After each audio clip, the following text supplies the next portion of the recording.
তাহলে শোনব, মাসালুল মুজাহিদি ফি সাবিলিল্লাহ কামাসালিস সাইমিল কায়েম লা ইয়াফতুর মিন সালাতিন ওয়ালা সিয়ামিন হাত্তা ইয়ারজুল মুজাহিদ ফি সাবিলিল্লাহ। ও সাবিরা, যদি তুমি সমান ইবাদত চাও, আছে একটা বন্দেগী পারবা কিনা দেখো। তা হচ্ছে মুজাহিদ যখন ঘর থেকে বেরিয়ে যাবে সেই সময় তুমি নামাজে দাঁড়াবে, রোজা শুরু করে দেবে। মুজাহিদ ঘর থেকে বেরিয়ে গেল, যতক্ষণ ফিরে না আসবে, যতদিন ফিরে না আসবে, তাই 1 মাস 2 মাস 6 মাস লাগুক, এই সময়টা তুমি নামাজে দাঁড়াবে আর রোজা পালন করবে। যতক্ষণ পর্যন্ত ওই মুজাহিদ ঘরে ফিরে না আসবে ততক্ষণ তুমি নামাজ ভাঙতে পারবে না, রোজা ছাড়তে পারবে না। কি সম্ভব? জোরে বলেন। নবী বলে এই জন্য বললাম সম্ভব নয়, কারণ জিহাদের সমতুল্য ইবাদত পৃথিবীতে আর কিছুই হতে, এমন একটা ইবাদত জাহান্নামের আগুন হারাম হয়ে যায়। আর যার জীবনে এই ইবাদত নাই সে জান্নাতে কোনোদিন যাবে না, কোশ্চিন কালেও যাবে না, কোশ্চিন কালেও জান্নাতে যাবে না। এই মাটিতে ঘড়িয়ার মাটিতে লিখে রেখে দেন। আমি এই কথাটা বলে গেলাম কোরআন থেকে, আম হাসিবতুম আন তাদখুলুল জান্নাহ ওয়ালাম্মা ইয়ালামিল্লাহুল্লাযিনা জাহাদু মিনকুম ওয়া ইয়ালামাস সাবিরিন। 650 আয়াত কোরআনে আছে। আল্লাহ পাক বলতেছেন, শোনো, তুমি কি ভেবেছো জান্নাতে যাবে? আল্লাহ পাক যাচাই বাছাই করে দেবে। জান্নাত দেওয়ার আগে তোমার আমল নামা দেখবেন, যার আমলে জিহাদ নাই তার জন্য জান্নাত না। ونعوذ بالله من شرور أنفسنا ومن سيئات أعمالنا من يهد الله فلا مضل له ومن يضلله فلا هادي له ونشهد أن لا إله إلا الله وحده لا شريك له ونشهد أن سيدنا ونبينا ومولانا محمدا عبده ورسوله الذي أرسله بالحق بشيرا ونذيرا وداعيا إلى الله بإذنه وسراجا منيرا فقد قال الله تعالى في كلامه المجيد وفرقانه الحميد أعوذ بالله من الشيطان الرجيم بسم الله الرحمن الرحيم إذ تستغيثون ربكم فاستجاب لكم أني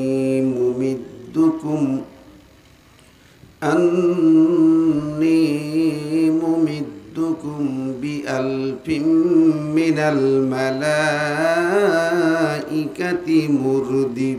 مردفين إذ يوحي ربك إلى الملائكة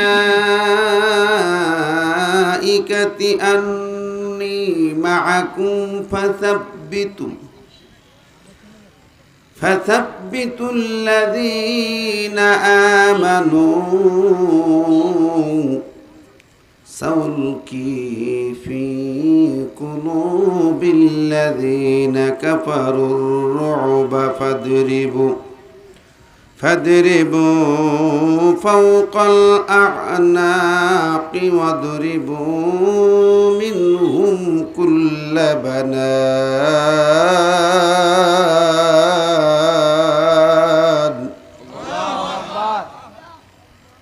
এরশাদ হচ্ছে, যখন তোমরা তোমাদের প্রভুর কাছে আশ্রয় প্রার্থনা করেছিলে আর তিনি তোমাদের ডাকে সাড়া দিয়ে ঘোষণা করলেন, আমি এই মুহূর্তে তোমাদের কাছে 1000 সুসজ্জিত ফেরেশতার বাহিনী পাঠিয়ে দিলাম বদরের প্রান্তরে।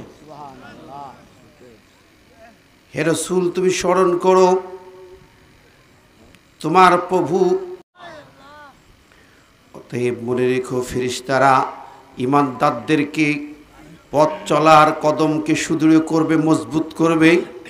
আর আমি আল্লাহ এ বদরের মাঠে কাফিরদের কলিজার ভিতরে প্রচণ্ড ভয় ঢুকিয়ে দেব এবং ঈমানদারকে নিয়ে, ঈমানদারদের সাথে নিয়ে তুমি আঘাত হানবে। কাফিরদের গর্দানে আঘাত এনে গর্দান উড়িয়ে দেবে, তাদের গিরায় গিরায় আঘাত করে গিরা খুলে দেবে। সাদাকাল্লাহুল আযীম। আন আবি হুরায়রা রাদিয়াল্লাহু তাআলা আনহু قال قيل يا رسول الله صلى الله عليه وسلم ما يعدل الجهاد قال لا تستطيعون فرد عليه مرتين أو ثلاثة كل ذلك يقول لا تستطيعونه قال في الثالثة مثل المجاهد كمثل القائم الصائم لا يفطر من صلاة ولا صيام حتى يرجع المجاهد في سبيل الله أو كما قال النبي صلى الله عليه وسلم رواه الترمذي। আলহামদুলিল্লাহ। অধ্যকার ঐতিহ্যবাহী রাজশাহী দুর্গাপুর উপজেলার তেঘরিয়া দক্ষিণ পাড়া বাইতুল মামুর জামে মসজিদের উদ্যোগে আয়োজিত অনুষ্ঠিত তৃতীয় বার্ষিক ইসলামী জলসার সম্মানিত শ্রদ্ধাভাজন সভাপতি, বিশিষ্ট ব্যক্তিত্ব আপনাদের প্রিয় জনাব মোহাম্মদ ইসরাফিল হোসেন সাহেব, আল্লাহ পাক তার হায়াত তাইয়্যিবা কবুল করুন। আজকের মাহফিলে প্রধান অতিথির আসনে অলঙ্কৃত করেছেন আপনাদের জনপ্রিয় জননেতা, বাংলাদেশ সরকারের সরকার পল্লী ও সমবায় মন্ত্রণালয়ের প্রতিমন্ত্রী জনাব মুহতারাম আলহাজ মোহাম্মদ আব্দুল ওদুদ দারা সাহেব, অন্যান্য অতিথিবৃন্দ, ওলামায়ে হাজরাত, বক্তব্য রেখেছেন বিশিষ্ট ইসলামী চিন্তাবিদ আমার প্রিয় ভাই সাইফুল ইসলাম সিদ্দিকী, বক্তব্য রেখেছেন আমার ভাই শহীদুল ইসলাম সাহেব সহ ওলামায়ে দ্বীন, ইমাম সাহেব, মুসল্লিবৃন্দ, হাজিউল হারামাইন, সার্বিক সকল পর্যায়ের নেতৃবৃন্দ, যুবক ভাইরা, ছোট্ট কচিকাচারা, পর্দায় থাকা মা ও বোনেরা, সবাইকে জানাচ্ছি আমার আন্তরিক সালাম ও শুভেচ্ছা। আসসালামু আলাইকুম ওয়া রাহমাতুল্লাহি ওয়া বারাকাতুহু। কোটি কোটি প্রশংসা শুকরিয়া সেই মহান আল্লাহ তাবারক ওয়া তাআলার দরবারে, যিনি একান্ত মেহেরবানি করে আমাদেরকে আজ আল্লাহ কালাম শোনার জন্য এই মহতি মাহফিলে কবুল করেছেন। এই জন্য মালিকের দরবারে কালিমাত শুকর আদায় করি আলহামদুলিল্লাহ। বিশ্বনবীর শাহে মদিনায় দরুদ এবং সালাম পাঠাই, যিনি শুয়ে আছেন হায়াত নবী মদিনার পাক মাটিতে। পৃথিবীর যে প্রান্ত থেকে সালাম পাঠানো হবে তিনি সে সালামের জবাব দেন, সালাম গ্রহণ করে থাকেন। কি বলেন?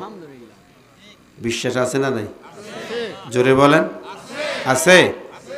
নবীজি বলে গেছেন যে যারা মক্কা মদিনায় যাবেন, হজ বা উমরা করবেন, হজ উমরা সম্পন্ন করে যদি তারা নবীজির রওজায় সালাম পেশ করেন, ফাওয়াজাবাত লাহু শাফাআতি, যে ব্যক্তি সেখানে সরাসরি সালাম দিচ্ছেন, নবীজি বললেন তার জন্য শাফাআত করা আমার পক্ষ থেকে ওয়াজিব হয়ে গেল।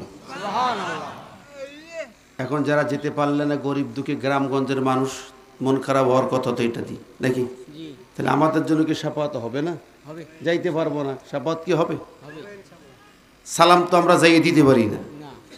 রাসূলুল্লাহ সাল্লাল্লাহু আলাইহি ওয়াসাল্লাম অপশন দিয়ে বলে গেছেন, দরদি নবী, জনতার নবী, মানবতার নবী, গরিব দুঃখীর নবী। তিনি বলেছেন, ইন্না লিল্লাহি মালাইকাতান সাইয়্যাহিনা ফিল আরদ ইউবাল্লিগুনা মিন উম্মতি আসসালামা আও কামা ক্বালা নবী সাল্লাল্লাহু আলাইহি ওয়াসাল্লাম, নিশ্চয়ই আল্লাহর পক্ষ থেকে গোটা জমিনে একদল ভ্রাম্যমান ফেরেশতা আছে, নিয়োজিত আছে। পৃথিবীর যে প্রান্ত থেকে, বন জঙ্গল, সাগর, নদী, বঙ্গোপসাগর কিংবা আটলান্টিক মহাসাগর কি আফ্রিকার জঙ্গল থেকে যদি কোনো আল্লাহর প্রিয় গোলাম নবীজিকে একটা সালাম পেশ করেন, বিদ্যুতের গতিতে ওই ফেরেশতা সালামখানা নবীজির রওজা মুবারকে নবীর কাছে পৌঁছে দিয়ে দেন। জবান খুলে জোরে বলি না সুবহানাল্লাহ। আজকের এই ছোট্ট মসজিদ থেকে নবীজির রওজা মুবারকে আমাদের পান কাড়া হৃদয়ের সমস্ত ভালোবাসা উজাড় করে নবীজিকে সালাম পাঠায়। সবাই বলি সাল্লাল্লাহু আলাইহি ওয়াসাল্লাম। সম্মানিত হাজিরিন, আসলে যে সময়টা চলছে প্রচণ্ড গরমের সময়, গরম চলছে না নাকি? কেমন গরম, কেরম তাপদা, তাপ লাগছে? এখন তো লাগছে না। এই মাঠে এখন তাপ লাগছে নাকি? না, সমস্যা নেই। এখন হচ্ছে আমি নবী সাল্লাল্লাহু আলাইহি ওয়াসাল্লামের হাদিস পড়তেছিলাম, সেটা হচ্ছে যে হে উম্মতের উদ্দেশ্যে তিনি বলেছেন, শোনো, ইবরাতু বিজুহুর ফাইন্না শিদ্দাতুল হাজ মিন ফাইহি জাহান্নাম। সহিহ বুখারী বর্ণনা। তা হচ্ছে তোমরা দুপুরের সময় বের হয়ে না, এমনকি জোহরের নামাজ দুপুরে প্রচণ্ড রোদের সময় একটু দেরি করে ঠান্ডায় পড়ো, যখন গরম বেশি পড়ে। কারণ কি? কারণ তিনি হচ্ছে ইন্না শিদ্দাতুল হাজ্জি মিন ফাইহি জাহান্নাম, এই গরমের প্রচণ্ডতা এটা জাহান্নামের তাপদাহ। এটা কি? জাহান্নামের তাপদাহ। নবীজি বলেছেন। অনেকগুলো হাদিস আসছে এই প্রসঙ্গে, অনেকগুলা। প্রত্যেকটা হাদিসের আরেকটা হাদিস আসছে জাহান্নাম দুইটা নিঃশ্বাস ছাড়ে, দুইটা তাপ, দুইটা শ্বাস প্রশ্বাস ছাড়ে। নাফসুন ফি শীতা ও নাফসুন ফি সাইফ। একটা হচ্ছে শীতের সময়, আরেকটা হচ্ছে গরমের সময়। এখন জাহান্নামের এই গরম, প্রচণ্ড গরম, যা আমরা এই গরম ভেদ করছি, আমরা গরম সহ্য করছি নাকি? কষ্ট হচ্ছে না ভাই? তো এই জাহান্নামের এই গরমের সময় যে যখন আল্লাহ পাকের জাহান্নাম থেকে গরমটা আসতেছে, মানুষের পুড়ে যাচ্ছে চোখ। বাংলাদেশে 42 ডিগ্রি তাপমাত্রা কল্পনা করা যায় না। আমি সৌদি আরবে 50 ডিগ্রি তাপমাত্রা সহ্য করেছি, কিন্তু বাংলাদেশে এত তাপ কল্পনা করা যায় না স্বাভাবিকভাবে। এই তাপের সময় আল্লাহ রসুলের বর্ণনা হচ্ছে, তোমরা বেশি বেশি সালাত আদায় করো, আল্লাহর কাছে দোয়া প্রার্থনা করো। সুবহানাল্লাহ। আমরা সে কাজটা একটু কম করি, তাই না? হাওতাস করি, হাই হাই করি, হাই হাই হাই হাই। আরও একটা ব্যাপার হলো, হাদিস শরীফে আসছে যে কেন এরকম হয়, এগুলোর পিছনে মূল কারণটা কি? জামে তিরমিজির 2210-11 নম্বর হাদিস আসছে। আল্লাহ নবী বলছেন যে যখন ইজা ফালাত উম্মতি খামসা আশরাতা খাসলাতান হাল্লা বিহাল বালা। হাদিসে আসছে এই ভাষায়, যখন আমার উম্মতের জীবনে 15টা খাসলত দেখতে পাবে, খাসলত 15টা খাসলত দেখতে পাবে, তখন তোমরা বালা গজবের অপেক্ষা করো, বালা মুসিবতের অপেক্ষা করো। কতটা? 15টা খাসলত। এই 15টা খাসলাতের বালা কেমন বালা আসবে, হাদিসের শেষ অংশে যে বলা হয়েছে, 15টা বর্ণনা করার পরে ফালি ইরতাকিবু ইনদা যালিক রিহান হামারা আও খাসফান আও মাসখান আও কাযফান। 4টি কথা, 4টি গজবের কথা বর্ণনা আছে। সেই গজবগুলো হচ্ছে, এক নম্বর রিহান হামারা, গরম হাওয়া, আগুনের মতো হাওয়া, আগুন হাওয়া, অগ্নি হাওয়া, অগ্নি বাতাস বা অগ্নি তাপদাহ, 1 নম্বর। তাহলে এটা একটা গজব। এরপরে আসবে কি? ভূমিধস, ভূমিকম্প। আরেকটা হচ্ছে, ওটা বলা হয় যে কাযফান, অর্থাৎ উপর থেকে কোনো শিলাবৃষ্টি বা আপনার পাথর বৃষ্টি বলা হয়। এই জাতীয় গজব দেখা দেবে।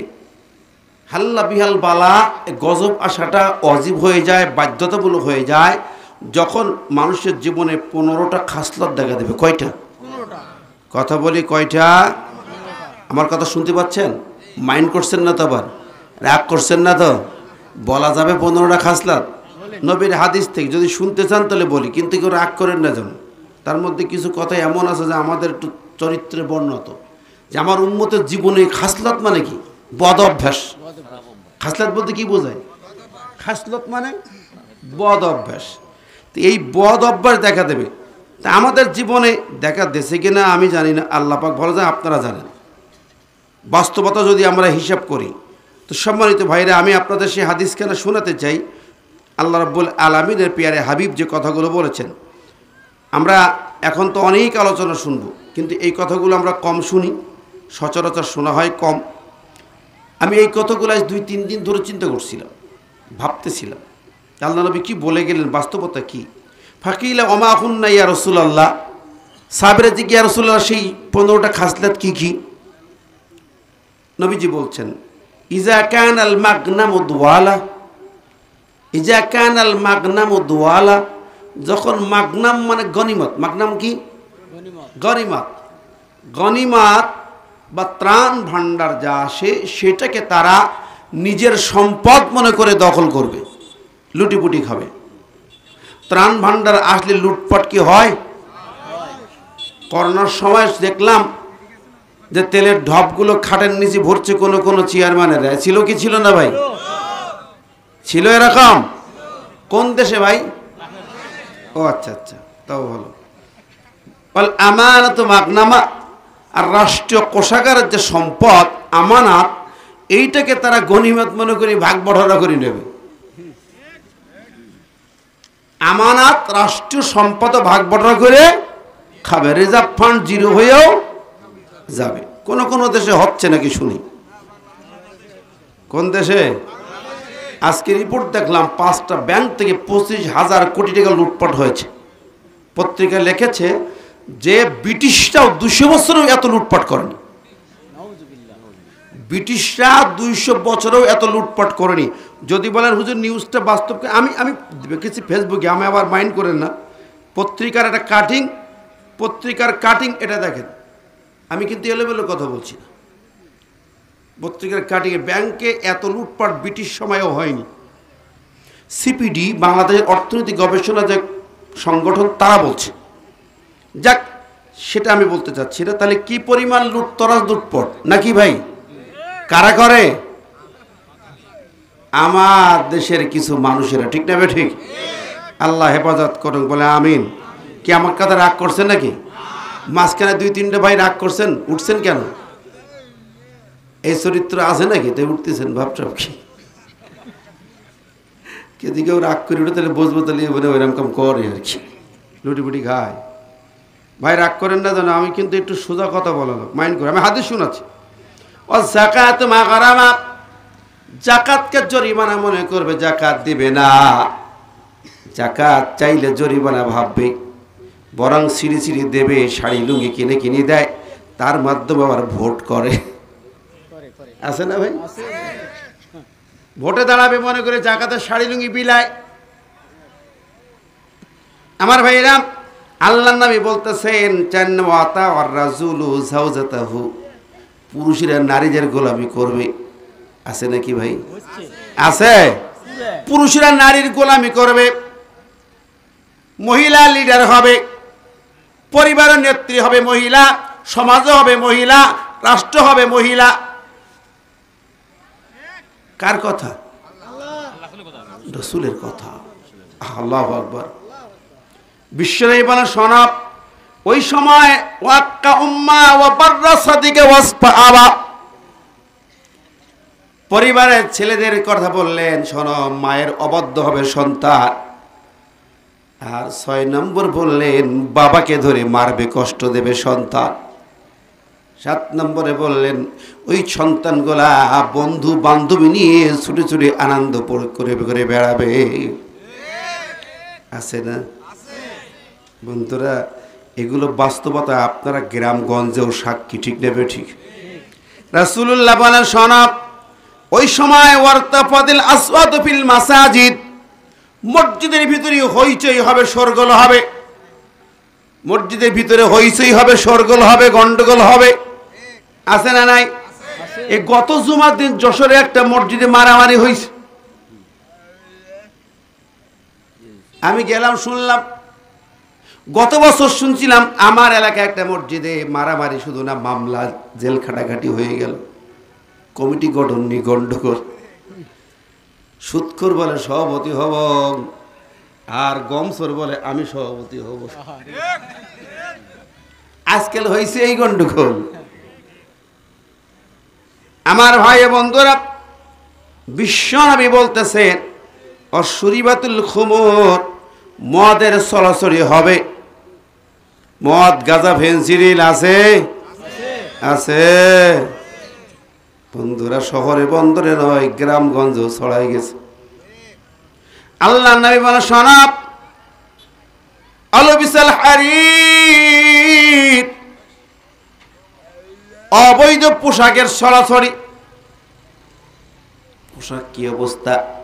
নারীর পোশাক পুরুষ পরে, পুরুষের পোশাক নারী পরে। জিন্সের প্যান্ট মেয়েরা পরে ঘুরে ঘুরে বেড়ায়, হাফ গেঞ্জি জিন্সের প্যান্ট মহিলাদের পরনে। আর পুরুষেরা হাতে বাইলা গলাইছেন। কি কথা কর? নবীজি বললেন ওয়া কানা সাইমুল কওমি আরজালুহুম, এই সময় কওমের নেতারা হবে, সামাজিকভাবে লিডার হবে নিম্ন শ্রেণীর মানুষ, সমাজের নেতৃত্ব দেবে নিম্ন শ্রেণীর লোক, সমাজ চালাবে, শালীর বিচার নেতাগিরি করবে নিম্ন শ্রেণীর লোক। বুখারীতে যান, সহিহ মুসলিমের 1 নম্বর হাদিস খানা পড়েন। বিশ্বনবীকে জিজ্ঞেস করা হলো কিয়ামতের আলামত কি, যেই হাদিস খানা হাদিসে জিবরিল বলা হয়। নবীজি বললেন কি, আনতালিদাল আমাতু রাব্বাতাহা ওয়া আনতারাল খুফাতাল ওরাতাল আলাতা রিয়া শাইয়াতা তাওয়ালুনা ফিল বুনিয়ান। নবী বললেন শোনাও, কিয়ামতের আলামত শোনাও। কিয়ামতের 1 নম্বর আলামত হচ্ছে দাসীর গর্ভে, দাসীর পেটে জন্ম হবে রাজা বাদশাহ। রাজা বাদশাহ হবে দাসীর পেটের সন্তান। কোন কোন বন্য অবৈধ সন্তানরাই বড় বড় রাজা বাচ্চা হবে। দ্বিতীয় হলো রাসূল বললেন আনতারাল হুবাতাল ওরাতাল আলাতা রিয়া শাই, তুমি দেখবে যার পায়ে জুতা নাই, নগ্ন পদ, গায়ে জামা নাই, খাওয়া হয় না, মাঠে বকরি চড়ায়, রাখাল হয়ে বকরি চড়ায়, স্যান্ডেল ছিঁড়া, জামা ছিঁড়া, খাওয়া হয় না, মাঠে রাখাল বকরি চড়ায়, ওরাই দেখবে এত বলুনা ফেলে বরিয়ান, ওরা নেতা হইয়া এত বড় বড় বিল্ডিং বানাবে যা তোমরা কল্পনাও করতে পারো না, তাকায় দেখতে পারবা না। বুখারী মুসলিমের একেবারে গুরুত্বপূর্ণ হাদিসে জিবরিলের বর্ণনা, যেই হাদিসটা জিব্রাইল প্রশ্ন করল কিয়ামতের আলামত কি, আল্লাহর নবী বর্ণনা করলেন। এখন বলেন ভাই, দিনকাল যা আমরা আর কি ব্যাখ্যা দেব? রাসূল সাল্লাল্লাহু আলাইহি ওয়াসাল্লাম যা বলে গেছেন ওইটা বললেই তো শেষ করতে পারবো না। নবীজি বলেন শোনাব, 15টার মধ্যে পরের পয়েন্ট হলো শোনাব, ওই জামানায় এমন হবে ও উকরিমার রাজুল মাখাবাতা শাররিহি, সমাজে কিছু লোককে সম্মান করবে যারা সম্মান পাওয়ার লোক না, ওদের ভয়ে মাখাবাতা শাররিহি, ওদের ক্ষতি করবে, মারবে ধরবে, ক্যাডার বাহিনী, তো ওদের ভয়ে সম্মান করবে, ভয়ে স্যালুট দেবে। কি আছে? বছর শুরু হয়ে গেছে। কি কথা বলেন? ছিঁড়া জিন্সির প্যান্ট, জামায় বোতাম আলগা, হাতে সেন, গলায় সেন, চশমা মাথায়, রাস্তা দিয়ে হাটে বগল ভাগ করি, ডানি ভাইয়ের 2-1টা ট্যান্ডেল থাকে, হুজুর অটো সাইড দেয়, ঠিক না বেঠি? দরকার নেই, না জানি কি করে, ঠিক নেই।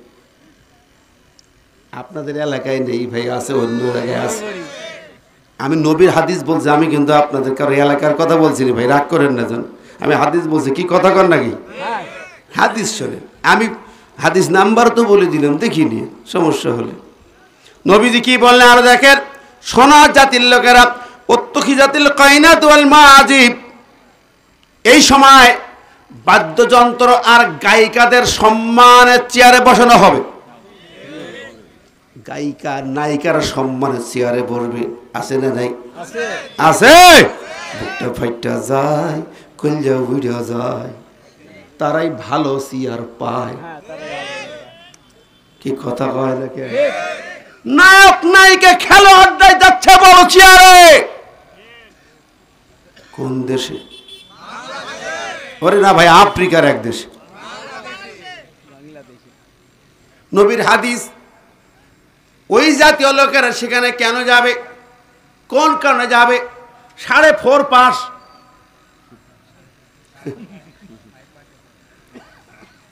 লেহা নেই পড়া নেই, গানকে মাজা ঢোলে ভুড়ির চামলা দিয়া যুবকদের নষ্ট করে আকাম কইরা, করে না করে না? আমার দেশের তারা সম্মানের চেয়ার পায়, বড় বড় আসন পায়, যাদের যখন বাচ্চা যায় পেটে 6 মাস পরে জানা যায় ওর স্বামী কেডা, আছে না নাই? সাংবাদিকরা খুঁজি বেড়ায়, হে সিংড়ার মধ্যে আলু গেল কেমনে, সাংবাদিক খুঁজি বেড়ায় বের করে, এই সিংড়ার মধ্যে আলু গেল কি করে? কি রাগ করছেন নি ভাই? আমি ভুল বলছি? প্র্যাকটিক্যাল ঘটনা, প্র্যাকটিক্যাল সব নবীর হাদিস পয়েন্টে পয়েন্টে মিলে যায়।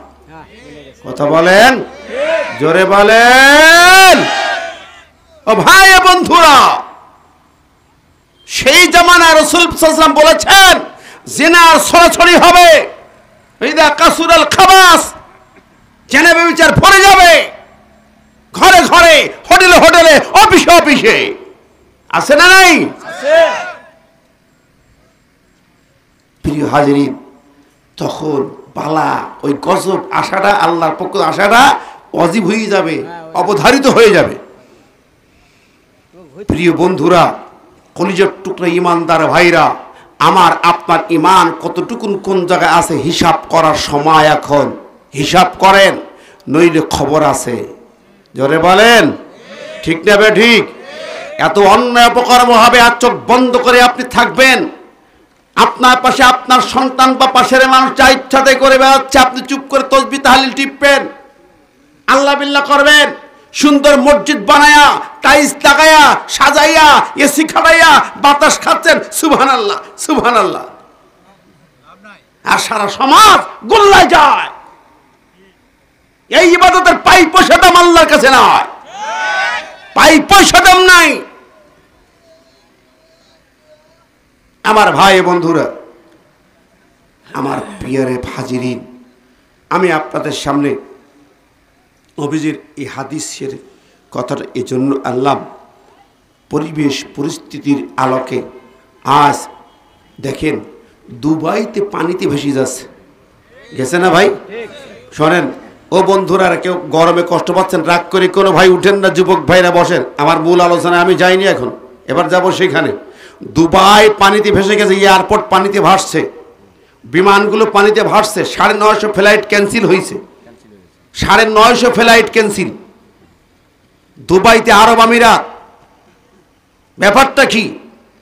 আরব গল্পের ভিতরে নিকৃষ্ট সমাজে পরিণত হয়েছিল। ওই দিনের একদিন আগে মন্দির উদ্বোধন করছে ওখানকার এক নেতা, ভারতের নেতাদেরকে ডেকে নিয়ে, মুসলিম নেতারা, 14 এপ্রিল। ও বন্ধুরা আমার, এবং নারী পুরুষদের অবাধ চলাফেরার সুযোগ করে দিয়েছে দুবাই। আমি দুবাই এয়ারপোর্টে নেমেছি, দৃশ্য দেখেছি, আমি চোখ বন্ধ করেছি।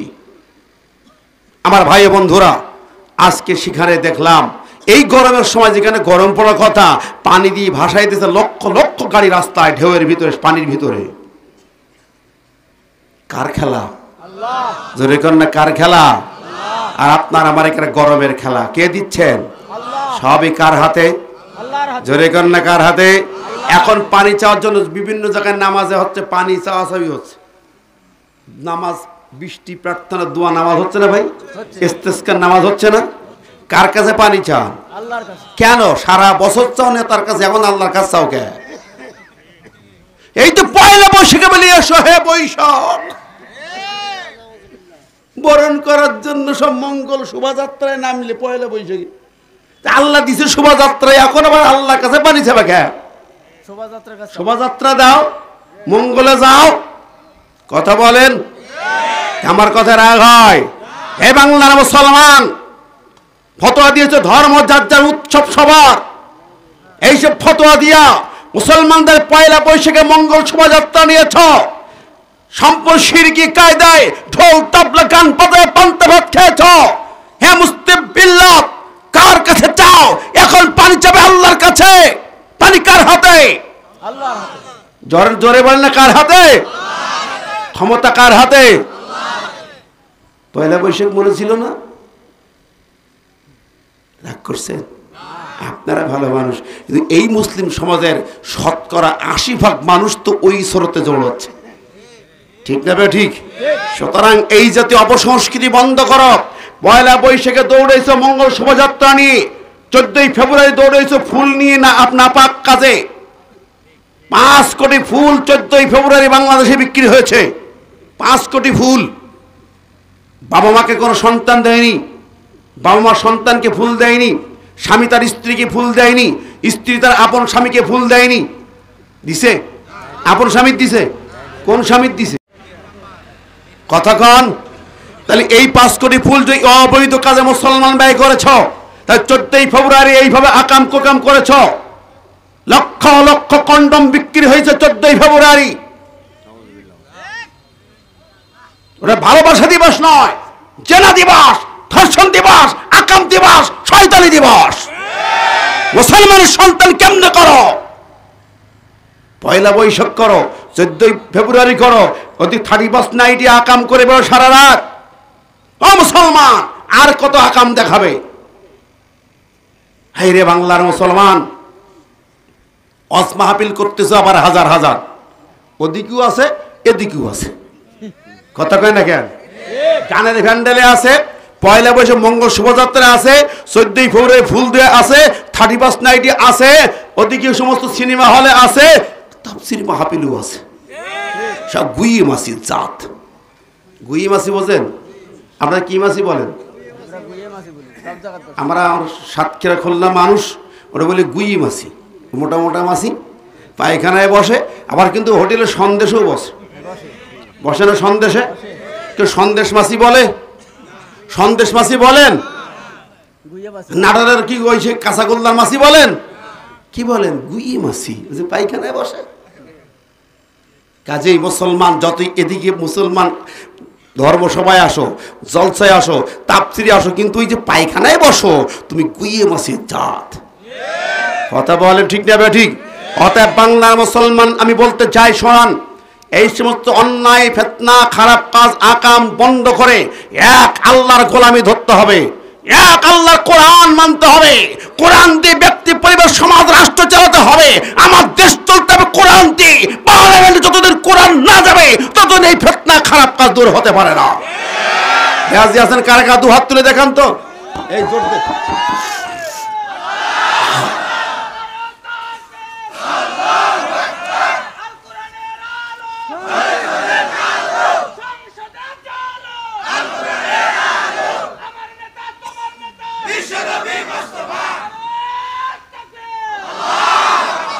আল্লাহ পাক কবুল করুন, আমরা বলি আমিন। বাবা জোর বাড়াই দিতে হবে, আমার এ তো হবে না, কিন্তু এইটুকুন টানে হয় না। আচ্ছা বাড়াই দে বাবা, বাড়াই দে বাবা, ওরা ওরা মন খারাপ করিস নি, বাড়াই দে। সম্মানিত হাজিরিন, আমি আপনাদের সামনে আজকে যেখানে তেলাওয়াত করেছি সূরা আনফালের 2টি আয়াত তেলাওয়াত করেছি, এটা হাদিস পড়েছি, সে আলোকে কিছু কথা বলবো। আপনাদের শুনতে মন আছে তো? যতক্ষণ কথা বলবো আশা করি একটা লোক এখান থেকে আর উঠবেন না। দাঁড়িয়ে আছেন ওখানে দাঁড়িয়ে শুনুন, দয়া করে শুনুন আমার কথা কটা। আমি 1 সপ্তাহ আগে মদিনাতুল মুনাওয়ারা থেকে এসেছি।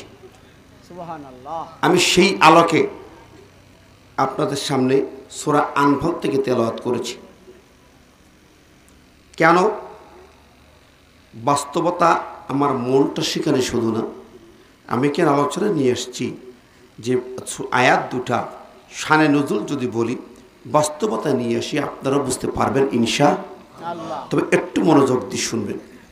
সূরা আনফাল 8 নম্বর সূরা, নাজিল হলো বদরকে কেন্দ্র করে, বদরের মাঠে, যুদ্ধের পরে এবং আগে। তো এই সময় বদর যুদ্ধ হয়েছিল হিজরির দ্বিতীয় বছরে। নবী হিজরত করে মদিনায় যাওয়ার পরে 2য় বছরে বদর যুদ্ধ হলো। তার আগে বদর যুদ্ধ হয়েছিল কি মাসে? একটু কথা বলবেন, রাগ করেন না তো? কি মাসে? রমজান মাসে। রমজান মাসে যুদ্ধ না অর্ডার হওয়ার আগে, রমজানের আগে নাজিল হলো, রোজা ফরজ করা হলো। আল্লাহ বলেন, ইয়া আইয়ুহাল্লাযীনা আমানু কুতিবা আলাইকুমুস সিয়াম কামা কুতিবা আলাল্লাযীনা মিন ক্বাবলিকুম লাআল্লাকুম তাত্তাকুন। এই আয়াত নাজিল হলো 2য় হিজরিতে, রমজানের আগে। রমজান আসলো বলা হলো সিয়াম ফরজ করা হলো, কুতিবা আলাইকুমুস সিয়াম, সিয়াম ফরজ করা হলো, রোজা ফরজ করা হলো। রমজানের রোজা শুরু হওয়ার কয়েকদিন পরে নাজিল হলো একই সূরা বাকারা সিয়ামের আয়াতটা 283 নম্বর আয়াত। আর রমজানের রোজা কয়েকটা হওয়ার পরে 183 আয়াত আর 216 নম্বর আয়াত নাজিল হলো, কুতিবা আলাইকুমুল কিতাল ওয়া হুয়া কুরহুল লাকুম। 183 কুতিবা আলাইকুমুস সিয়াম, সিয়াম ফরজ করা হলো। 216 কুতিবা আলাইকুমুল কিতাল, নবী সিয়াম তো করতেছো সাহাবীরা, এখন কুতিবা আলাইকুমুল কিতাল, যুদ্ধ ফরজ করে দেওয়া হলো। আচ্ছা, কুতিবা আলাইকুমুস সিয়াম কার? আল্লাহ। কুতিবা আলাইকুমুল কিতাল কার? আল্লাহ। কুতিবা আলাইকুমুস সিয়াম নাযিল হওয়ার পরে কেউ আপত্তি করে নাই, সবাই খুশি হয়ে যায়, সিয়াম পালন চলছে, সবাই খুশি। যেই না কুতিবা আলাইকুমুল কিতাল নাযিল হলো একই ভাষায়, তখনই একদল মুনাফিকগুলো বলতে লাগলো, লিমা কাতাবতা আলাইনাল কিতাল। আল্লাহু আকবার। লিমা মানে কেন হয়, কেন ফরজ করা হলো এখন যুদ্ধ? আচ্ছা, কুতিবা আলাইকুমুস সিয়ামের বেলায় কিন্তু বলে নাই, কেন সিয়াম ফরজ করলো বলে নাই, না খেয়ে থাকতে পারবো না বলে নাই। এখন বলছে লিমা কাতাবতা আলাইনাল কিতাল, এখন যুদ্ধ ফরজ করা হলো কেন? আমার সমাজ একটু যদি আপনি হিসাব করেন, রমজান মাস গেল, পুরা রমজান 30 দিন ইমাম মুয়াজ্জিনরা বারবার মাইকে ডেকেছে সিয়াম সিয়াম সিয়াম, ইফতার করো, সেহরি করো, সালাত পড়ো, হাদিয়া দাও, কত কথা কইছি। কেউ রাগ করছে নাকি? যত বয়ান করছে কেউ রাগ করছে নাকি? সারা মাস মাইক বাজাছে রাত দিন সমানে, কেউ রাগ করছে নাকি? কিন্তু ওই ইমাম যদি বলতো রমজান মাসে 17ই রমজান বদরের যুদ্ধ ফরজ হয়, যদি বলতো মুসল্লিরা আল্লাহ কইছে কুতিবা আলাইকুমুস সিয়াম, যেমন বলেছে তেমন কুতিবা আলাইকুমুল কিতাল, মুসলমান যুদ্ধ ফরজ করা হলো। আপনার ইমাম যদি বলতো কুতিবা আলাইকুমুল কিতাল, তোমাদের উপরে যুদ্ধ ফরজ করে দেওয়া হয়েছে, আপনারা কি বলতেন? হুজুর থামো, তুমি রাজনীতি করা জায়গা পাচ্ছ না, কতক্ষণ জোরে বলেন। এরম লোক আছে না নাই? কম না বেশি? তখনও ছিল কম সংখ্যার, এখন বেশি, একই ব্যাপার। অবাক হবেন, কুতিবা আলাইকুমুস সিয়াম বলে গ্যাসা তুলি দেবে, কেউ রাগ করবে না। যে কুতিবা আলাইকুমুল কিতাল বলবে, বলে হুজুর রাজনীতি হচ্ছে।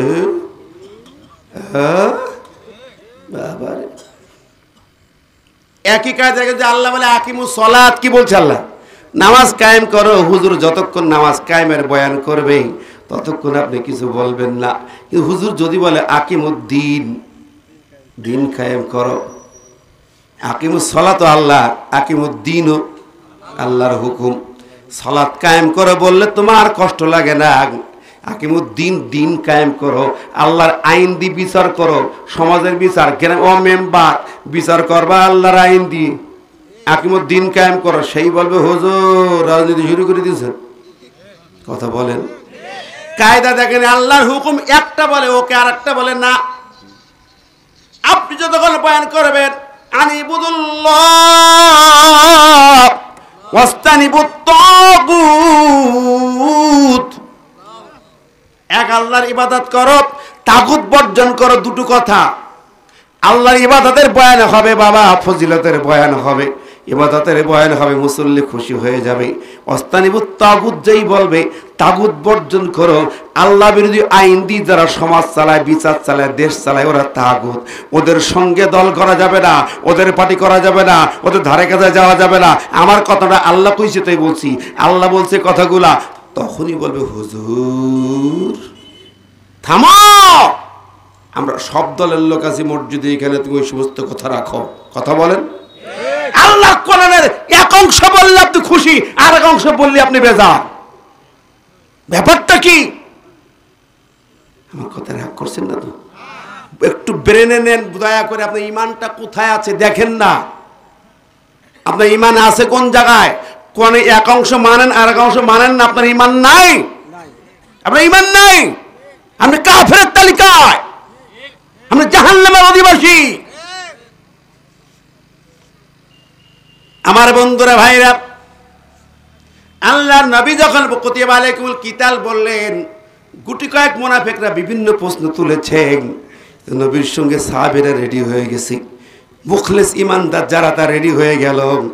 বিশ্বনবী প্রথম যুদ্ধ বদরের মাঠে যাচ্ছেন, 313 জন সাহাবী নিয়ে আমার নবী বদরে রওনা দিচ্ছেন। বদরে যাচ্ছেন, বদরের ময়দানে নবী যাচ্ছেন কোথার থেকে? মদিনার মসজিদ থেকে নবীজি রওনা দিচ্ছেন। মদিনার মসজিদের ভিতরে নবীজি নবী বলল সাহাবীরা কে কে যাবে আমার সঙ্গে জিহাদে যাবে, এই মুহূর্তে আমার সঙ্গে জিহাদে যাবে, এই আমলটা যে করবেন তার অতীত জীবনের সব গুনাহ কাটা মাফ হয়ে যাবে, তার জন্য জাহান্নামের আগুন হারাম হয়ে যাবে। সুবহানাল্লাহ, জোরে বলেন না সুবহানাল্লাহ। ও সাহাবীরা, কোরআন নাজিল হলো, ইয়া আইয়ুহাল্লাযীনা আমানু হাল আদুল্লুকুম আলা তিজারাতিন তুনজিকুম মিন আযাবিল আলীম। আল্লাহু আকবার। নবী শোনালেন, ও ঈমানদারেরা, আল্লাহ পাক বললেন তোমাদের একটা আমলের কথা বলবেন, যে আমলটা করলে জাহান্নামের আগুন তোমাদের জন্য হারাম হয়ে যাবে। আল্লাহু আকবার। কি আপনারা খুশি না? খুশি আছেন? কয়টা আমল? একটা আমল করলে জাহান্নামের আগুন হারাম, জাহান্নামে যাবে না। যদি অনেকগুলো পাপও থাকে তাও জাহান্নামে যাবে না। আল্লাহু আকবার। একটা আমল করলে বলে সুবহানাল্লাহ। দেখুন, সাহাবীরা রেডি হলেন, সাহাবীরা যাচ্ছেন নবীজির সঙ্গে বদরের মাঠে। কোথা থেকে যাচ্ছেন? মদিনার মসজিদ থেকে 160 কিলোমিটার দূর বদর। মদিনার মসজিদ থেকে বদরের দূরত্ব কত? 160 কিলোমিটার। মসজিদ থেকে বলছে আমার সঙ্গে চলো, জান্নাতে চল। আমার সঙ্গে গেলে জাহান্নাম হারাম, জান্নাত ওয়াজিব। কে যাবে? তাহলে মদিনার মসজিদ। আর আমরা তো বাংলাদেশ থেকে মদিনার মসজিদের মধ্যে জান্নাত খুঁজতেছি। রিয়াজুল জান্নাত কোন জায়গায়? হুজুর 2 রাকাত নামাজ পড়লে জান্নাতে ঢুকে যাব, ওই জায়গা খুঁজি। আর নবী সাহাবীদের বলে বদরে চলো, জান্নাত খুঁজি আসি। ঠিক না ভাই? ঠিক। নবী মদিনা মসজিদ থেকে বের হচ্ছেন, আর আবু জেহেল বের হচ্ছে কোথা থেকে? মক্কা শরীফ থেকে। মক্কা শরীফ তো কাবা শরীফ থেকে, যেন যেন জায়গা থেকে না রে ভাই। মক্কার কাবা শরীফ থেকে আবু জেহেল তার 1000 সেনাদল নিয়ে বের হচ্ছে। তাও কিভাবে? আবু জেহেল সেনাপতি হয়ে 1000 সৈন্য রেডি করে কাবা শরীফ তপ করলো। কালো পত্র চুমা খাইলো। চুমা খাইয়া মুলতাজিমি বুক লাগাইছে। মুলতাজিম হচ্ছে কাবা শরীফের কালো পাথর, যে কর্নার কালো পাথর আর কাবার দরজার মাঝখানে 5-6 ফুট দেয়ালটা, ওই দেয়ালটাকে মুলতাজিম বলা হয়। ওই দেয়ালে বুক লাগাইয়া দেয়াল ধরে যদি কেউ চোখের পানি ফেলে দোয়া করে, বিদ্যুতের গতিতে আল্লাহর দরবারে দোয়া কবুল হয়ে যায়। সুবহানাল্লাহ। দুনিয়ার সমস্ত বন্দুকের গুলি মিস হবে, কিন্তু ওই দোয়া মিস হবে না। সুবহানাল্লাহ।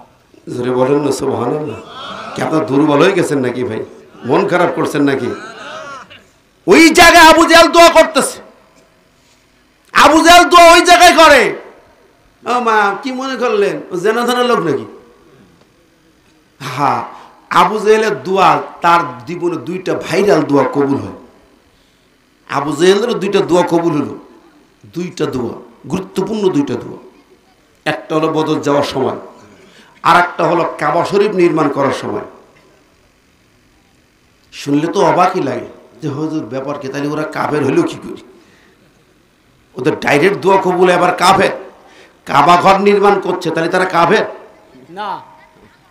এ যুগে যদি কেউ মসজিদ বানায়, কেউ কাফের বলতে পারবে? যদি বলে তা পিঠে সাল চামড়া থাকবে? কয় কি? হ্যাঁ, ওই যুগে আবু জেহেলটা কাবা ঘর নির্মাণ করার জন্য রেডি করলো। তাও কি যেন তেন পাথর, পৃথিবীর সাগর, নদী, বন, জঙ্গল, পাহাড়, পর্বত অনেক সুন্দর সুন্দর দামি দামি দামি কালারের পাথর সংগ্রহ করে এনেছে। ইয়েমেনের জাহাজের কাঠ সংগ্রহ করে ছাদ দেওয়ার জন্য, ইয়েমেন থেকে জাহাজের কাঠ। এরপরে মিশর থেকে আন্তর্জাতিক সেরা মিস্ত্রি ডেকে এনেছে কাবা ঘর বানানোর জন্য। কারণটা হলো কাবা ঘরের ছাদ নষ্ট হয়েছে, দেয়াল উপর থেকে কিছু অংশ খসে পড়েছে। সব রেডি, পাথর রেডি, ছাদের কাঠ রেডি, মিস্ত্রি রেডি, কিন্তু কাবা ঘরে পুরনো দেয়ালটা সরাবে ভয় পায়। প্রতিদিন সকালবেলা বিশাল একটা সাপ কাবার একটু দূরে একটা গর্ত থেকে উঠে আসে। ওই সাপটা কাবার দেয়ালের পরে উঠে রোদ পোহায়। কাবার দেয়ালের মাথায় উঠে সাপটা রোদ পোহায়, আর সাপটা বড় করে, মুখটা বড় করে, ফোঁস করে। কোনো মানুষ দেখলে ফোঁস করে। মক্কার মানুষের কুরাইশা ওই সাপের ভয়ে কাবার কাছে দিনের বেলা আসতে পারে না। সাপের জন্য ভয় পেয়ে গেল। গোটা মক্কাবাসীর ভিতর আতঙ্কিত। একদিন নেতারা ডাকলো, সবাই মিলে মিটিং ডাকলো। আবু জাহেল, আবু তালেব, উতবা, সাইবা, ওলীদ বিন মুগীরা, আবু সুফিয়ান সব নেতারা আছে। সমস্ত মক্কাবাসী মিলে রাতের বেলা দোয়া অনুষ্ঠান করতেছে। সন্ধ্যাবাদ কাবার কাছাকাছি জায়গায় বসে দোয়া অনুষ্ঠান করে, ওগো কাবার মালিক, ও আল্লাহ, আমরা তোমার ঘরটা নির্মাণ করতে চাই। সমস্ত আয়োজন করেছি, দুনিয়ার সেরা সেরা পাথর সংগ্রহ করেছি, দুনিয়ার সেরা কাঠ মিস্ত্রি সব জোগাড় করেছি, কিন্তু সাপের জন্য আমরা তোমার কাবার দেয়ালটা ভাঙতে পারি না। কাবার দেয়ালটা সরাবো, আর সুন্দর করে নতুন দেয়াল বানাবো, নতুন করে ছাদ বানাবো। ও আল্লাহ, তোমার কাছে ফরিয়াদ করি, তুমি আমাদের এই কাজটাকে কবুল করে নাও। কার কাছে দোয়া করে? আল্লাহর কাছে। ওদেরকে কাফের বলা যাবে না? ওসে বলা যাবে না। তারপরেও তো কাবা ঘর চুমুক আসছে, গাল বাজে, তফ করছে। বদর যুদ্ধে যাওয়ার সময় তো চুমুক আছে, তখন তো নবী কাফের বলেই নবী মদিনা চলে গেছে। কি কাফের বললো, মার খেলো, সময় শহীদ হলো, তারপর নবী মদিনায় গেলেন। কি ব্যাপারটা কি? কেন কাফের? কেন কাফের? কাবা ঘর নির্মাণ করতেছে, তারপরেও কেন কাফের? কাবা তপ করে, তাও কেন কাফের? কালাপত চুমা খায়, তাও কেন কাফের? জমজমে পানি দিয়ে গোসল করে, হজের ব্যবস্থাপনা করে, তাও কেন কাফের? বুঝতে হবে রে ভাই, ইসলাম মূল জিনিস বুঝতে হবে। ইমান আর কুফরি বুঝতে হবে আগে। এইটা না বুঝে আপনি আমল করে আপনি কিছুই পাবেন না। কি কথা বলেন? বুঝে দেখেন ভালো করে। ওরা ওই কাবা ঘর, আল্লাহর ওই ঘর, যেই ঘরে মর্যাদা কত, ওখানে 1 রাকাত নামাজ আপনার মসজিদে 1 লক্ষ রাকাত নামাজের সমান।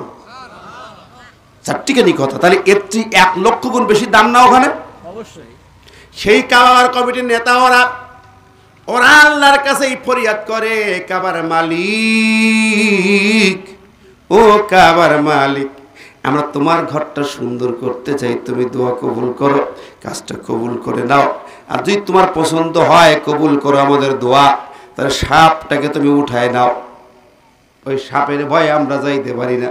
এত বড় সাপ, আর এত বড় মুখ করে যখন জোরে ফোঁস মারে, মক্কার লোকের সব কলিজা কেঁপে ওঠে। সাপের ভয় আছে না নাই? আপনার আমার আছে না নাই? আমার এক উস্তাদ বলতো, ঘরের মধ্যে সাপ ঢুকিছে, রাতের বেলা স্বামী স্ত্রী শুয়ে আছে, স্ত্রী বলছে, খোকার আব্বা ওঠো, ও খোকার আব্বা ওঠো, ঘরে সাপ ঢুকিছে। পুরুষ লোকটা উঠে, স্বামী উঠে এবার দরজাতে বেরিয়ে যাচ্ছে। স্ত্রী বলছে, কি ব্যাপার, বাইরে যাচ্ছে কেন? সাপ তো ঘরের মধ্যে ঢুকছে। তা বলছে, ওরে একটু সবর কর, আমি একটা মদ্দা লোক ডেকে আনি, মরদ লোক ডেকে আনি। মরদ বোঝেন তো আপনার? রাজশাহী লোক, এটা মরদ লোক ডেকে আনি। তা বউ বলছে, তুমি কি সারা জীবন তোমার কি দেখছি গো? রে আমি সে সাপ মারা মরদ না। কি কন, আমাদের ইমান তো দুর্বল, ঠিক না বে? ঠিক কথা বলেন। আমার ভাই বন্ধুরা, আল্লাহর কাছে ফরিয়াদ করে, আল্লাহ তোমার ঘরটাকে সুন্দর করে নির্মাণ করতে চায়, যদি তোমার কাছে কবুল হয় আমাদের কাজটা, সাপটাকে উঠায় নাও। কাঁদলো। আবু জেহেল দৌড়ে যায়, মুলতাজামে বুক লাগায় ও দোয়া করে আসি, কাবা ধরে দোয়া করে আসি। কি সুন্দর দোয়া অনুষ্ঠান। জিলাপি ছিল কিনা জানি না, উট দুম্বা জবাই করে খাইলো কিনা জানি না, তো দোয়া তো করলো নাকি? দোয়া আল্লাহর দরবারে গেল, আল্লাহর ঘর নির্মাণের দোয়া। কাঁদলো, চোখের পানিতে কাঁদলো আবু জেহেলেরা। সকাল হলো, সূর্য উদয় হলো, ওই সাপ এসে মাথার পরে বসে গেল, ওই দেয়ালে, কাবার দেয়ালের উপরে বসে গেল। হঠাৎ করে তাকায় দেখে মহাশূন্য থেকে বড় একটা বাজ পাখি উড়ে আসতেছে। বিশাল একটা বাজ পাখি উড়ে এসে ছো মেরে সাপটাকে উঠায় নিয়ে যায়। জোরে বলেন সুবহানাল্লাহ। আর জোরে বলা যাবে নাকি সুবহানাল্লাহ? ওদের দোয়া কবুল হইল কি হইল না? কথা কন না কেন? দোয়া কবুল হয়েছে। শুধু দোয়া কবুল নয়, ওরা কাবা ঘর যখন নির্মাণ করে, আল্লাহ পাক কৌশলে সুন্দর করে হালাল কায়দায় তৈরি করে নিছে। সেই বর্ণনা করতে গেলে আবার মূল বয়ান হবে না। কাবার দেয়াল খুলতে গেছে, সাহস হয় না। রবিয়া নামে একজন ব্যক্তি নিজে প্রথম আগে একটা পাথর খুলল, ওর হাত থেকে পাথরটা সটকে পড়ে গেল, পড়ে তো গেল, ওই পাথরটা আবার জায়গায় লেগে গেল, ওরা আটকে গেল। কি সর্বনাশ! একটা পাথর খোলার পরে পড়ে যে আবার লাগলো কেন? আর কারো ভয়ে সাহস করে না। আবার মিটিং বসলো, বিভিন্ন কায়দায় মিটিংয়ে আলোচনা করে দেখলো যেই লোকটা ওই পাথরটা খুলেছে প্রথমে, ওই লোকটার আয় ইনকাম বৈধ না, ওই লোকটা সুদের কারবার করে, অবৈধ ইনকাম আছে। মক্কার নেতারা, আবু তালেব সহ নেতারা বললো, শোনা মক্কাবাসী, যার হারাম ইনকাম আছে, সুদের কারবার করো, জেনার কারবার করো, আকাম কুকাম করো, এই জাতীয় কোন লোক কাবার দেয়ালে হাত দিতে পারবা না। আর অবৈধ ইনকাম যার, তার একটি টাকাও কাবা ঘরে ব্যয় করতে পারবা না। সুবহানাল্লাহ বলবেন না? আল্লাহর ঘরে আল্লাহ সাইজ করে ঠিক করে নিয়েছে, ঠিক নেবে? ঠিক, জোরে বলেন সুবহানাল্লাহ। আমরা তো পাইকারি হারে রড সিমেন্ট টাকা মাইরি খেটি বড় লোক, যদি এক ছাদের রড সিমেন্ট দিয়েছে, ওরে বাবা, হুজুর দোয়া করি আর জান্নাতে ঢুকে দেয়। এই কতক্ষণ চাচা তুই বিরাট কাম করে দিস, ওদের সব হারাম টাকা তো হিসেবই নেই। কোন হারাম খোরের হারাম টাকা আল্লাহর ঘরে মসজিদে গ্রহণ করা যায় নেই, চাওয়া যায় নেই। যাক, আমি ফতোয়া দিতে যাব না, আমার আলোচনা ভিন্ন জায়গায়। কোন জায়গায় মনে আছে? আবু জেহেল বদর যুদ্ধে বের হচ্ছে, দোয়া করতেছে, ওই জায়গায় ছিলাম নাকি? আমি আয়াতে চলে যাচ্ছি, একটুখানি শান নজরুলটা না বলে আয়াতটা বোঝা যাবে না, তাই ওখানে গেছি। আবু জেহেল বের হচ্ছে, কাবা শরীফ তো খেলা আছে না নাই? দুইটা দোয়া কবুল হয়, একটা হলো কাবা ঘর নির্মাণের সময় দোয়া কবুল হইল, আর একটা হলো বদর যুদ্ধে যাওয়ার সময় কাবা ঘর তপ করে কালো পত্রের চুমা খাইয়া মুলতাজে বুক লাগাই আবু জেহেল কাঁদতেছে, চোখের পানি টপ টপ করে মাটিতে পড়ে, বলে আল্লাহ, ও কাবার মালিক, তোমার ধর্মের সঙ্গে গাদ্দারি করছে যারা, তাদের বিরুদ্ধে যুদ্ধে যাচ্ছে। তোমার ধর্ম ত্যাগ করে চলে গেছে, মুহাম্মাদের বিরুদ্ধে যুদ্ধে যাচ্ছে। নাউজুবিল্লাহ। কার কাছে দোয়া করে? মার কাছে মাসির গল্প ঘরে বিরুদ্ধে কথা কয় নাকি? ও আল্লাহ, ও কাবার মালিক, তোমার ঘরের দুশ্মনদের বিরুদ্ধে যুদ্ধে যাচ্ছে। কি দোয়া! আল্লাহ কয়, যা, তোর জন্য সব রেডি আছে, তোর আপ্যায়ন রেডি, খাওয়ান দাওয়ান সব রেডি, যা। আবু জেহেল কাঁদতে কাঁদতে কয়, ও মালিক, তোমার দরবারে ফরিয়াদ হলো, যে তোমার পক্ষে আছে, যে তোমার কাবার পক্ষে, যে তোমার ঘরের সম্মান রক্ষা করে, যে তোমার ধর্ম রক্ষা করে, যে তোমার দলে আছে, তুমি তাকে বিজয় দিও। জোরে কর না সুবহানাল্লাহ। আচ্ছা, এইরকম দোয়া কবুল করতে গিয়ে আল্লাহর কষ্ট হবে না? কষ্ট হয়। আল্লাহ যা, দোয়া কবুল করা হলে যাও যাও যাও, চলে যাও, রেডি আছে। আহা, এখানে প্রশ্ন হলো কি, আল্লাহর ঘর কাবা শরীফ তপ করে বেরোচ্ছে আল্লাহ নবীর বিরুদ্ধে যুদ্ধ করতে। কাবার মালিক আল্লাহর কাছে দোয়া করে বেরোচ্ছে নাকি? কথা বলেন। মাঝখানে দেখছিলাম মিশরের সিসি মিয়া হজ উমরা করতে যে ওরা কাবা ঘর ধরে দোয়া করছে, ওদিকে আহারে আল্লাহ হাফেজ কোরআন, হাফেজ মুরসিকে হত্যা করলো জেলে বন্দি করে, ঠিক না? ঠিক কথা বলেন। ফিরআউনের বাচ্চা ফিরআউন, আল্লাহ কোন হাফেজ কোরআন, পৃথিবীর একমাত্র রাষ্ট্রপতি, একবিংশ শতাব্দীর একমাত্র রাষ্ট্রপতি হয়ে খতমে তারাবির ইমামতি করেছে, যে হাফেজ মুরসিকে গ্রেফতার করে জেলখানায় বন্দী করে মেরেছে, সে যে দোয়া করছে কাবা শরীফ। কতক্ষণ না কেন? ঠিক না? ঠিক। এই পৃথিবীর কিছু জালেম শাহী স্বৈরাচার ফেরাউন নমরুদের বাচ্চা আলেমদেরকে মেরে হত্যা করে, কাবা শরীফ যে দোয়া করে। আল্লাহ নাই তাই ভেবেছ? ওয়েট এন্ড সি, আল্লাহ আছে, দেখতে পাবে। এই জুলুমের শেষ আছে না নাই? অত্যাচার করে জুলুম করে আলেমদেরকে মেরে মেরে কেটে কেটে জেলখানায় ভরে, ইসলামের আওয়াজ বন্ধ করা যায় না, কোরআনের আওয়াজ বন্ধ করা যাবে না। কোরআনের আওয়াজ আজও কাল পৃথিবীর জমির বিজয় হবে, বাংলার পার্লামেন্টে কোরআন যাবেই যাবে, কেউ রোধ করতে পারবে না।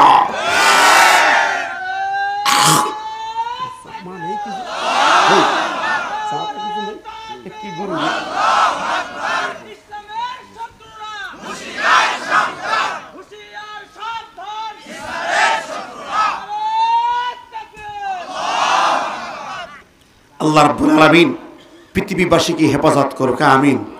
আজকে ফিলিস্তিন লেবাননে মানুষ মরে, ইসরায়েল বোমা দিয়ে মানুষ মারে, হাজার হাজার মুসলমান হত্যা করে, এর জন্য অনেক মুসলমানের কলিজা কাঁদে না। কথা বলেন না কেন? জোরে বলেন। ভারত সহ আমেরিকা ইসরায়েলের পক্ষে হয়ে মানুষ মারতেছে, ভারত কাশ্মীরে আমার ভাইদেরকে মারতেছে, এরপর আমরা তাদেরকে দাদা বৌদেরকে সর্বোচ্চ সম্মান করি। কথা বলেন। হে পৃথিবী জেগে উঠতে, মুসলমান জেগে ওঠো, কাফের মুশরিক বেঈমানদের সঙ্গে সম্পর্ক ছিন্ন করে দাও। ইসরায়েলের সাথে সম্পর্ক থাকবে না, ইহুদিদের পণ্য খাইতেও পারবে না। কোল্ড ড্রিঙ্কস খাও, পেপসি, 7 আপ, কোকা কোলা খাও না, স্প্রাইট, ফান্টা, মিরিন্ডা, সব ইহুদি পণ্য। ওর প্রফিটের টাকা ইসরায়েল যায়। কোথায় যায়? জোরে বলেন। আপনি ওইগুলো খাবেন, আপনার টাকা ইসরায়েল যাবে, ওই টাকাতে মুসলমান মারা হচ্ছে। জোরে বলেন, ঠিক না ঠিক? সাবধান, ইসরায়েলের কোনো সম্পর্ক থাকবে না, ইহুদিদের কোনো পণ্য ব্যবহার করতে পারবেন না। যদি করেন আপনি নবীর উম্মত দাবি করতে পারেন না। ও মুসলমান, এখনো হুশ হবে কবে আমি জানি না, হুশ ফেরাতে হবে। আল্লাহর জমিন আল্লাহর, আকাশ আল্লাহর, বাতাস আল্লাহর, সমস্ত কিছু আল্লাহর। সুতরাং আইন চলবে কার? আল্লাহ। গোলামি হবে কার? আল্লাহ। এর বাইরে কোনো গোলামি হবে না। ঈমান ঠিক করতে হবে। আমার ভাই আর বন্ধুরা, আমি বলতেছিলাম আবু জেহেলটা বের হয়েছে মক্কা শরীফ থেকে, নবীজি বের হলেন মদিনা শরীফ থেকে। পৃথিবীর 2 শ্রেষ্ঠ হারাম শরীফ থেকে 2টা বাহিনী বের হলো। সুবহানাল্লাহ। বদরের ময়দান নবী যাচ্ছেন 313 জন সাহাবী নিয়া। আমি যেই জায়গায় যাব আয়াতটার শানে নজুল বলতে চাই। নবী যখন বদরের পথে চললেন, আপনি যাবেন এখন যারা যায়, মদিনা থেকে বদরে যাওয়ার মাঝপথে একটা কূপ আছে, বীর শিবা, বীর রওহা। নবীজি ওই জায়গায় সেই 1450 বছর আগে পানির ভালো ব্যবস্থা ছিল না, পাইপলাইন ছিল না, সাপ্লাই পানি ছিল না, কূপের পানি পান করতে হতো। নবীজির দলে পানি ফুরিয়ে গেল, ওই কূপের পানি পান করবেন। দাঁড়ালেন, বাহিনী দাঁড়ালেন, সেনাবাহিনী নিয়ে দাঁড়িয়ে গেলেন, যোদ্ধাদের নিয়ে, মুজাহিদদের নিয়ে দাঁড়িয়ে গেলেন। কূপের পানি তাকায় দেখেন, হাত দেবেন। জিব্রাইল বাধা দিল, ইয়া রাসূলুল্লাহ, হাবিবাল্লাহ, এই পানি পান করা যাবে না। কেন? ওই পানির ভিতরে কাফের মুশরিক বেঈমানরা বিষ মাখিয়ে রেখেছে। এই রাস্তায় এখানে কূপ আছে আর নাই, ওরা জানে নবী মুহাম্মদ তার দলবল নিয়ে যাবে, ওই পানি পান করবে, বিষ মাখিয়ে রাখা হলো, বিষ পান করে সব মারা যাবে। বিশ্বনবী চমকে দাঁড়ালেন। জিবরিল কি করা যায়? বলল আপনি থুতু নিক্ষেপ করে দেন। নবীজি মুখের থুতু নিক্ষেপ করে দিলেন। মুহূর্তের ভিতরে ওই পানির বিষ কেটে যায়, কালো পানি সাদা হয়ে যায়, দুর্গন্ধ পানি সুগন্ধ পানিতে পরিণত হয়ে যায়। জোরে বলেন না সুবহানাল্লাহ। আমার নবীর মুখের থুতু, অন্তত 10টা বর্ণনা আছে নবীর মুখের থুতু কি পরিমাণ মেডিসিন। সুবহানাল্লাহ। আমার ভাইরা, আবু বকরের পায়ে সাপে দংশন করল, গারে সূরের ভিতরে, হিজরতের গুহার ভিতরে আবু বকরের পায়ে সাপে দংশন করেছে। আল্লাহর মুখের থুতু লাগাই দিলেন, সঙ্গে সঙ্গে বিষ কেটে যায়। সুবহানাল্লাহ। ঘটনা আছে না নাই? অনেক ঘটনা বলতে বলতে শেষ করা যাবে না।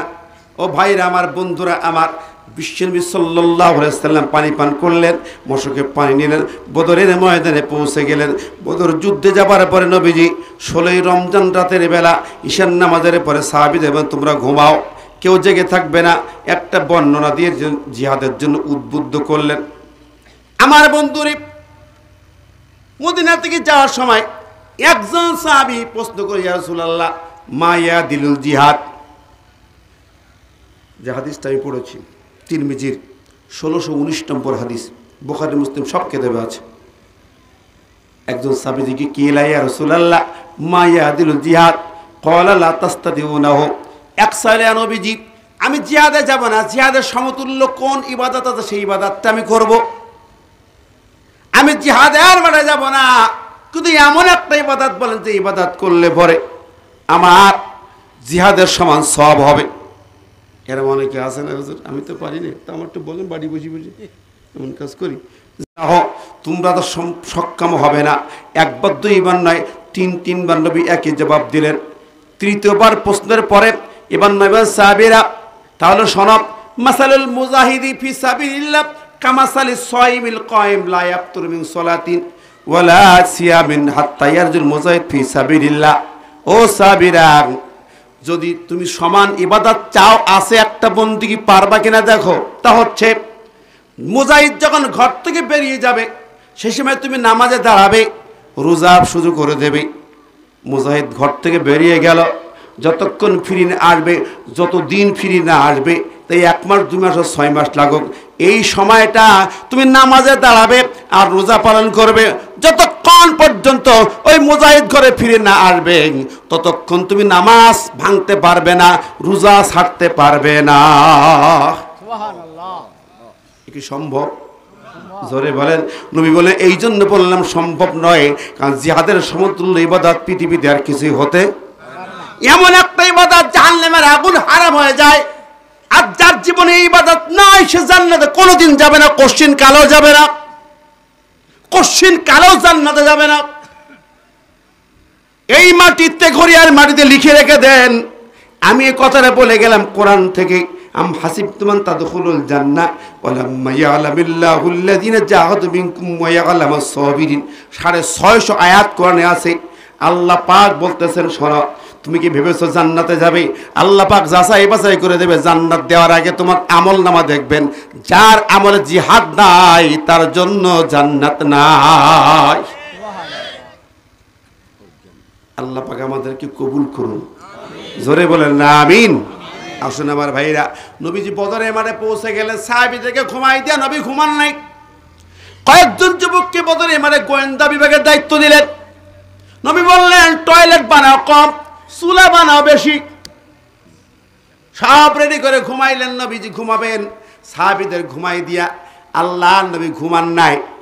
যেখানে বদরে যাবেন মসজিদে আরিশ আছে, ওই জায়গায় নবীজি সিজদায় পড়লেন। সিজদায় পড়লেন, নবীজির একটি সিজদা এত লম্বা হলো সিজদা, নবীজি কাঁদতে কাঁদতে প্রায় এক প্রকার সেন্স হারিয়ে ফেলার মতো। আল্লাহুম্মা আনজিলি ওয়াদা, সমস্ত তাফসিরে কিতাবে সূরা আনফালের 9 নম্বর আয়াতের তাফসিরে পাবেন বর্ণনাটা। নবীজি কাঁদতে কাঁদতে পেরেশান, গায়ের চাদর পড়ে গেল, চোখের পানিতে বালু কানা কাদা, মাটিগুলো কাদা হয়ে যায়, কপাল নাক চোখ কাদার মধ্যে ডেবে যায়। বিশ্বনবী কাঁদতেছেন। সেই ইশারা পর থেকে শুরু করে তাহাজ্জুদের ওয়াক্ত পর্যন্ত আল্লাহর নবী কান্নাকাটি করেন। কতক্ষণ পর্যন্ত? তাহাজ্জুদের ওয়াক্ত পর্যন্ত নবী কাঁদেন। এমনি সময় আবু বকরের ঘুম ভেঙে যায়। আবু বকর ডাক দেয়, ইয়া রাসূলুল্লাহ, ইয়া হাবিবাল্লাহ, আপনি আর কাঁদবেন না, আমার বুকের ভিতরে কাটার মতো খোঁচায় আপনার কান্নার আওয়াজ সইতে পারি না। নবীজি, আপনার কাঁদবেন না, আপনার দোয়া আল্লাহ আরশ পর্যন্ত পৌঁছে গেছে। জোরে বলেন না সুবহানাল্লাহ। এমন সময় আল্লাহকে জিবরিল, আর দেরি করিস না, তাড়াতাড়ি চলে যা। জিবরিল চলে এলেন আর নবীর কাছে, ইয়া রাসূলুল্লাহ, মাথা উঁচু করেন, শুনুন। ইজি তাস্তাগীসুনা রাব্বাকুম ফাস্তাজাবা লাকুম আন্নী মুমিদ্দুকুম বিআলফিম মিনাল মালাইকাতি মুরদিফিন। আয়াত নিয়া নবী কে রাসূলুল্লাহ, আপনি দোয়া করেছেন, এই মুহূর্তে আল্লাহ পাক 1000 ফেরেশতা সুসজ্জিত বাহিনী দিয়ে আল্লাহ আমারে পাঠাইছে। তাকায় দেখুন, ওই যে বালুর পাহাড়, বিশাল বালুর পাহাড়, পাহাড়ের মাথায় তাকে দেখুন 1000 ফেরেশতা সেখানে নাজিল হয়েছে, আসমান থেকে নেমে এসেছে। সাদা পোশাক পরা ফেরেশতার দল, পাহাড়ের গোটা মাথাটাকে সব সাদা সাদা হয়ে গেছে। জোরে গান সুবহানাল্লাহ। নবীজি কাঁদে, মাথা উঁচু করে না, না আল্লাহ হবে না। আল্লাহ কা জিবরিল শোনায় দেয়, আমি আল্লাহ এই মুহূর্তে 3000 পাঠাইলাম। সুবহানাল্লাহ। 3000 ফেরেশতা আসছে। নবী দেখেন, নবী মাথা উঁচু করে না। আল্লাহ কা জিবরিল জানায়া দে, এই মুহূর্তে আমি আল্লাহ পাক বদরের ময়দানে 5000 ফেরেশতা পাঠিয়ে দিলাম। জোরে বলেন না সুবহানাল্লাহ। এই আয়াত ওই জায়গায় নাজিল হয়। ওই পাহাড়টা এখনো পর্যন্ত পাহাড়টাকে জাবালে মালাইকা বলা হয়। বিশাল পাহাড়, বালুর পাহাড়, বালুগুলো স্বর্ণের মতো চিকচিক করে, গোল্ডেন বালু। ওই পাহাড়ে যারা দেখেছেন, আমি সেদিনও গেলাম, এই এপ্রিল মাসের 5 তারিখে আমি বদরের ময়দানে ছিলাম, বালুর পাহাড়ে উঠলাম, ওই বালুগুলা দেখে মনে হয় কার্পেটিং করে সাজানো। সুবহানাল্লাহ।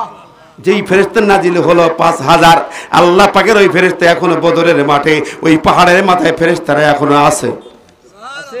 জোরে কর না সুবহানাল্লাহ, আরো জোরে বল সুবহানাল্লাহ। এই ফেরেশতা আল্লাহ উঠায় নেন নাই, আল্লাহ পাকের ফেরেশতাদেরকে উঠায় নেন নাই, এখনো আছে। আল্লাহু আকবার। শুনে অবাক হবেন, আশ্চর্য হবেন, এখনো আছে। ব্যাপারটা কি? ওই ফেরেশতা করে কি? তাদের কাম কি, কাজ কি? আমি এটাই বলবো আজকে। কষ্ট পাচ্ছেন, রাগ করছেন? একটুখানি আপনার জিকির করেন সুবহানাল্লাহ।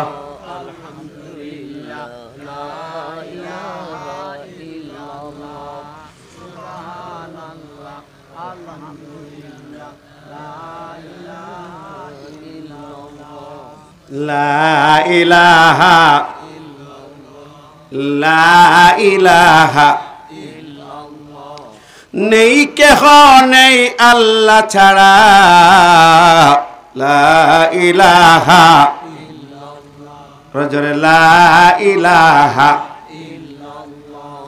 লা ইলাহা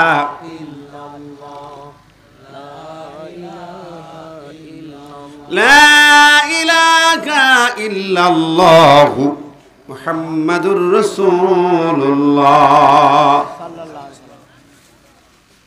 সম্মানিত হাজিরিন, আল্লাহ পাকের হাবিব তখনও তিনি ওই অবস্থায় আছেন, মাথা উঁচু করলেন। ব্যাপারটা কি? আল্লাহ নবী আরো কাঁদে, আল্লাহ ওগো মালিক মনিব, বদরের ময়দানে আমি বড় অসহায়, তোমার হাবিব তোমার বন্ধু একটু অসহায় হয়ে তোমার কাছে কাঁদে। কেন এত কাঁদে আল্লাহ? তুমি খেয়াল করে দেখো, সংখ্যা আমার কত কম, ওদের সংখ্যা কত বেশি, এটাও মূল ব্যাপার নয়। অস্ত্র আমার কম, ওদের অনেক গুণ বেশি, এটাও সমস্যা না। মূল সমস্যা আল্লাহ, আপনজনদের মধ্যে যুদ্ধ হবে। কত আপন? ও নবীজি, আল্লাহর কাছে নবীজি কাঁদে, আল্লাহ আবু জেহেল সেনাপতি, আমি সেনাপতি, আমরা এক জায়গার মানুষ, এক বংশের মানুষ। আমার পাশে আমার চাচা হামজা, আবু জেহেলের পাশে আমার আর এক চাচা হযরতে আব্বাস। আপন দুই ভাই, দুই দলে, দুই ভাইয়ের তরবারি মুখোমুখি যখন হবে, কেমনে যুদ্ধ হবে? ও আল্লাহ, আমার পাশে আবু বকর, আর আবু বকরের ছেলে আব্দুর রহমান আবু জেহেলের দলে, বাপ বেটার যুদ্ধ কেমনে হবে? ও মালিক, আমার দলে সাদ বিন আবি ওয়াক্কাস, সাদের পিতা আবু জেহেলের দলে, রব্বুল আলামিন ওমর আমার দলে, ওমরের কলিজার টুকরা ভাগনা আবু জেহেলের দলে। এইভাবে গোটা কুরাইশ, মক্কার কুরাইশরা সব আপনজন, বাবা সন্তান, চাচা ভাতিজা, ভাই ভাই, পরস্পরের মুখোমুখি দুই পক্ষে দাঁড়ানো। নবীজি এই জন্য বেশি কেঁদে পেরেছেন, আল্লাহ ইমানদার নরম দিলের হয়, আর কাপেরটা তো উগ্র মেজাজ স্বভাবে। যুদ্ধের মাঠে আপনজনদের মোকাবেলায় তরবারি উঠবে কিনা আমি জানি না। আল্লাহ, হাজার হাজার ফেরেশতা আমার দরকার নাই, আমি যুদ্ধের ময়দানে শুধু তোমাকে চাই। সুবহানাল্লাহ। আমি শুধু তোমাকে চাই। তুমি আমার বন্ধু, আমি তোমার বন্ধু যদি হয়ে থাকি, বন্ধুর বিপদে ইসলাম রক্ষার জন্য, তোমার দিন রক্ষার জন্য তোমাকে আসতে হবে। আল্লাহ, আরেকটি তথ্য হলো, আল্লাহ গো, এইমাত্র জানলাম আবু জেহেলের দলে স্বয়ং ইবলিস হাজির হয়েছে। খোদ ইবলিস আবু জেহেলের দলে হাজির হয়েছে। বদর যুদ্ধের এমন ব্যতিক্রম ছিল, স্বয়ং ইবলিস আবু জেহেলের দলে এসে আবু জেহেলের হাতের মধ্যে বগলের তলা দিয়ে হাত দিয়া এরকম হাত ধরে যুদ্ধের মাঠে আনন্দ করতেছে। নবী যখন বলে স্লোগান দাও, তাকবীর দাও, ওই ইবলিস তো আবু জেহেলরে তোরাও স্লোগান দে। এইভাবে ইবলিসটা ওদের দায়িত্ব পালন করতেছে। কোরআন বলছে এই সূরা 48 নম্বর আয়াতে, ইবলিস বলল লা গালিবা লাকুম ইয়াওমা মিনান নাস ওয়া ইন্নী জারুল লাকুম। ইবলিস বলতেছে, আবু জেহেল রে, আজকে কেউ বিজয়ী হতে পারবে না তোদের মোকাবেলায়, আমি তো তোর সাথে আছি, দেখে দে। আহা, কিন্তু মাগার একটু পরে দৌড় মারল। সেই দৌড় যেন তোর দৌড় না। জিব্রাইল যখন সুজা ধরতে করতে একটুখানি পা বাড়াইছে, নজর দিছে শুধুমাত্র, সঙ্গে সঙ্গে ওই ইবলিসটা হাত ছাড়ায়া দৌড় মারা শুরু করতেছে। আবু জেহেল হাত টেনে ধরে বলে, দৌড়াও কেন, পালাও কেন? কই ইন্নি আরা মালা তারাও না, আমি যা দেখতে পাইলাম তুমি তা দেখতে পাবা না। যদি তোমরা দেখতে পাইতে এই জায়গায় গেঙায় গেঙায় বাস্ট হয়ে মারা যাইতে, জায়গায় স্ট্রোক হইতো। কারণ আমি কেন দেখেছি জিবরিল পা তার মাটিতে, মাথা তার প্রথম আকাশ। আল্লাহু আকবার। এই দৃশ্য দেখলে তুমিও পালাবে। আমার ভাইরা, বিশ্ব নবী তখন মাথা উঁচু করেন না, শুধু কাঁদতেছেন কেন? ও আল্লাহ, আমি তোমাকে চাই, তোমাকে চাই। পরের আয়াতটা আল্লাহ বলল, শোনো নবী শোনো, তুমি নাসর বান্দা আমার জন্য ইদ ইউহি রব্বুকা ইলাল মালাইকাতি আন্নী মাআকুম ফাসাব্বিতুল্লাযীনা আমানু, ওই আনফালে 12 নম্বর আয়াত নাজিল হয়ে গেল। ও নবী, নবী রে, আমার বন্ধু রে, মাথা উঁচু করো, মাথা উঁচু করো। আমি শুধু ফেরেশতা পাঠাইলাম না, আন্নী মাআকুম, তাকায় দেখো আমি আল্লাহ তোমার কাছে হাজির। জোরে বলেন না সুবহানাল্লাহ। আরো জোরে বলেন সুবহানাল্লাহ। ওই আল্লাহ আছেন না নাই? আছে। আন্নী মাআকুম, কুম্পু বচন, এক বচন ব্যবহার করেন নাই আল্লাহ, বহু বচন। মানে নবী তোমার কাছে যেমন এলাম, কিয়ামত পর্যন্ত আমার বান্দা তোমার উম্মত যখন এরকম লড়াই ময়দানে থাকবে, মুসিবতে থাকবে, আমি আল্লাহ তাদের সাথে হাজির হয়ে যাব। জোরে বলেন না সুবহানাল্লাহ। আল্লাহ আছেন না নাই? সে আল্লাহ আছেন না নাই? আমি আল্লাহ শুধু আসবো না, আমার ফেরেশতা নাজিল হবে যুগে যুগে কিয়ামত পর্যন্ত। ইমানদার যখন কোনো মুসিবতে থাকবে, আল্লাহকে ডাকবে, ফেরেশতার দল আল্লাহ পাঠিয়ে দেবে তার কাছে। জোরে বলেন সুবহানাল্লাহ। ওই যে 5000 বদরের ফেরেশতা আল্লাহ এখনো উঠান নাই কেন? ওদের কাম কি? ওদের কাজটা কি? ওই ফেরেশতার দল গোটা পৃথিবীর ময়দানে যেখানে ইমানদার বিপদগ্রস্ত হয়, সেখানেই ওই ফেরেশতা হাজির হয়ে যায়। সুবহানাল্লাহ। ইমানদার যেখানে শুধু বিপদগ্রস্ত না, বাতিলের মোকাবেলায় বিপদগ্রস্ত, ব্যক্তিগত ধান্দায় বিপদগ্রস্ত হলে হবে না। কিসের মোকাবেলায়? বাতিলের মোকাবেলায়। প্রিয় ভাই বন্ধুরা, কোরআনুল কারীম বলেছে, আমার বানানো দলিল নয়, আল্লাহর দেওয়া দলিল দিয়ে কথা বলতে হবে। ফেরেশতা নাজিল হয় হুজুর কোথায় পেলেন? যদি কেউ প্রশ্ন করি বসে, হুজুর বানাই বললেন না কি কথাটা? সূরা হামিম সিজদার মধ্যে যেন আমার আল্লাহ পাক বলে দিয়েছেন, শুনুন, ইন্নাল্লাযীনা ক্বালু রাব্বুনাল্লাহু সুম্মা ইসতাকামু তাতানাজ্জালু আলাইহিমুল মালাইকাতু আল্লা তাখাফু ওয়া লা তাহজানু ওয়া আবশিরু বিল জান্নাতিল্লাতী কুনতুম তুআদুন। জোরে বলা যাবে না সুবহানাল্লাহ? নিশ্চয়ই যারা বলে আল্লাহ আমার রব, সুম্মাস্তাকামু, এরপরে যত ঝড় বাতাস আসে, প্রতিবন্ধকতা আসে, মার নির্যাতন আসে, গ্রেপ্তার হয়, রিমান্ডে যায়, ক্রস ফায়ারে কিংবা ফাঁসির মঞ্চে যখন যায়, ওই বান্দা যদি ধৈর্য ধরে আল্লাহর পরে ইস্তেকামাত থাকতে পারে, দিনের পরে কায়েম থাকে, আমার আল্লাহ কয় তাতানাজ্জালু আলাইহিমুল মালাইকা, তার কাছে আমার ফেরেশতা নাজিল হয়ে যাবে। তাতানাজ্জালু, যারা মাদ্রাসায় পড়ায় করে, তাতানাজ্জালু ফেলটা ফেলে মোজারে, ভার্বটা হলো ভবিষ্যৎকালীন, বর্তমান ভবিষ্যৎকালীন ক্রিয়া। তাতানাজ্জালু ফেলে মোজারে মানে কি? নাজিল হচ্ছে, কিয়ামতের আগ পর্যন্ত ফেরেশতা নাজিল হবে। ঠিক না ঠিক? জোরে বলেন। আল্লাহ বলে নাজিল হবে আমার ফেরেশতা, ওই ইমানদারের কাছে যাবে। মুসিবতে, দিনের জন্য মুসিবতে, দিনের জন্য ফাঁসির মঞ্চে যায়, আমার ফেরেশতা হাজির হয়ে যায়। মিশরের সাইদ কুতুবকে যখন ফাঁসির মঞ্চে নেয়, বেশি দিন আগের কথা না, 65-66 বছর আগের কথা। মিশরে সাইদ কুতুব তাফসীর জিলাল কোরআন যিনি লিখেছেন, মিশরের আল আজহারের শায়েখ, কোরআন বিভাগের শায়েখ, লক্ষ লক্ষ ছাত্র তার মুফাসসির।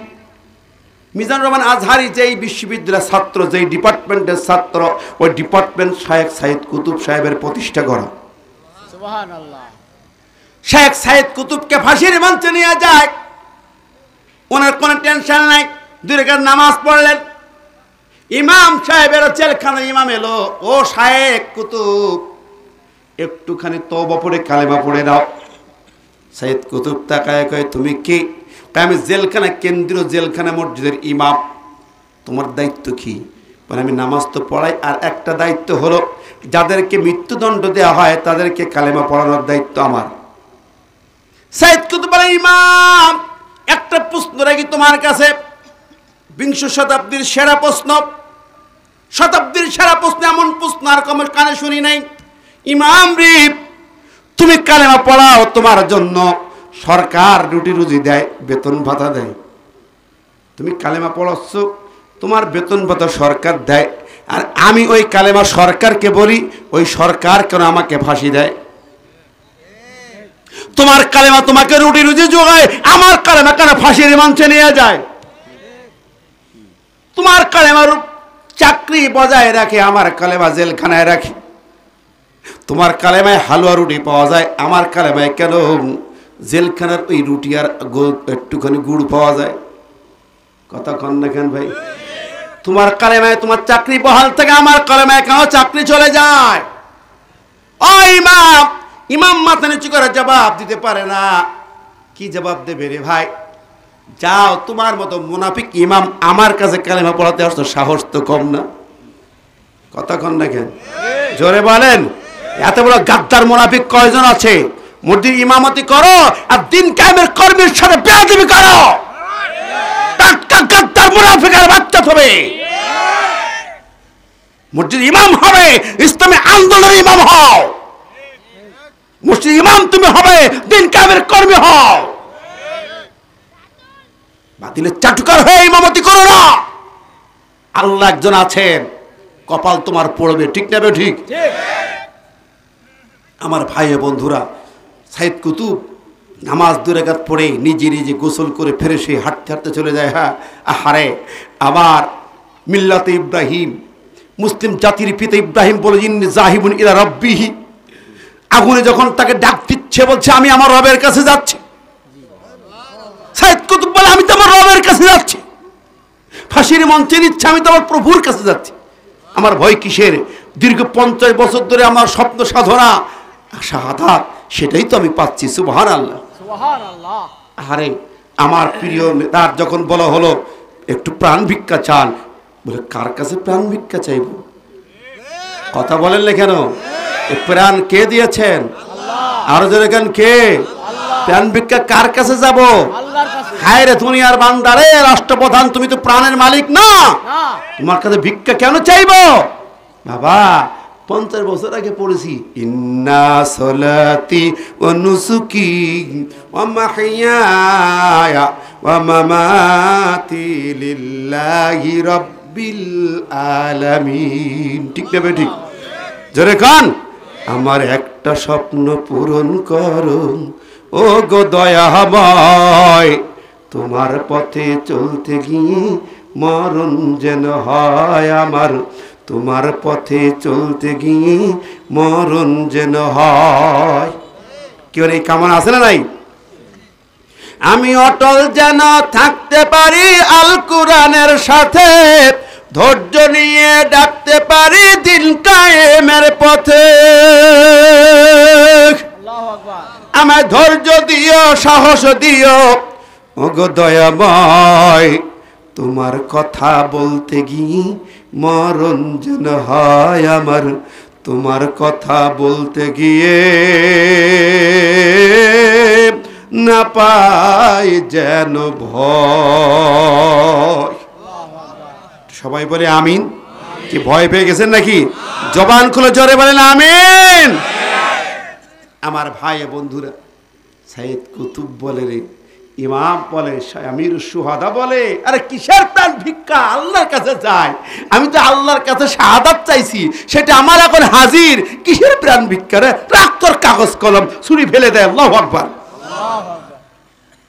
হাসতে হাসতে ফাঁসির মঞ্চে গেল সাইয়েদ কুতুব, হেঁটে হেঁটে উঠল। জাল্লাত হতভম্ব হয়ে গেল, কি রে, কারে দেখি? এই আসামিকে আনতে গেলে লোক ধরি আনতে হয়, বেহুশ হয়ে পড়ে যায়, তরি তুলতে হয়।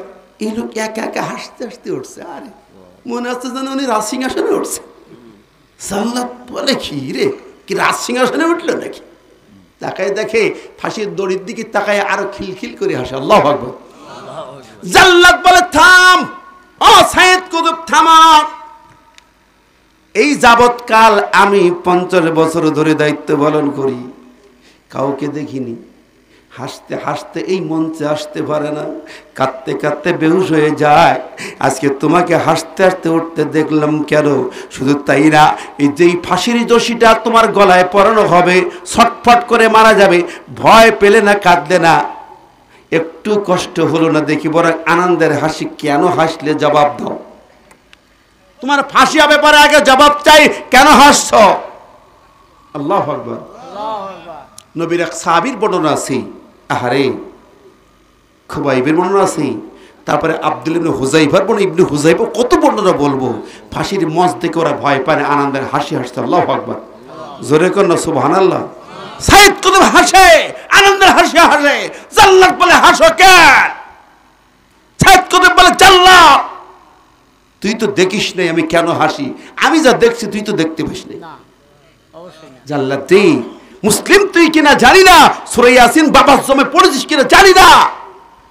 আমার দেশের মানুষ মরণের সময় বাবারে শোনায়, মৃত্যু যাত্রীকে সূরা ইয়াসিন শোনায়, জানে না ওর ভিতরে জান্নাতের কি ছবি আছে, জানে না তো। হাবিবে নাজ্জারকে যখন মারা হলো, মাথা ফেটে 4 খণ্ড হয়ে পড়ে আছে, তখন ফেরেশতা হাজির হলো। কিলা দুখুলিল জান্নাহ ক্বালা ইয়া লাইতাকুম ইয়ালামুন বিমা গফারা লি রাব্বি ওয়া জাআলানি মিনাল মুকরামিন। ফেরেশতা নাজিল হয়। ফেরেশতা বলে ওই আয়াত, আল্লাহ তাকাফু ওয়ালা তাহজানু, ভয় পাস না, টেনশন করিস না, তোর ইডা মৃত্যুর যন্ত্রণা নয়, এটা তোর জান্নাতের ঠিকানা। ওয়া বিশির বিল জান্নাত, তোর জান্নাত। জোরে গণ সুবহানাল্লাহ, সুবহানাল্লাহ।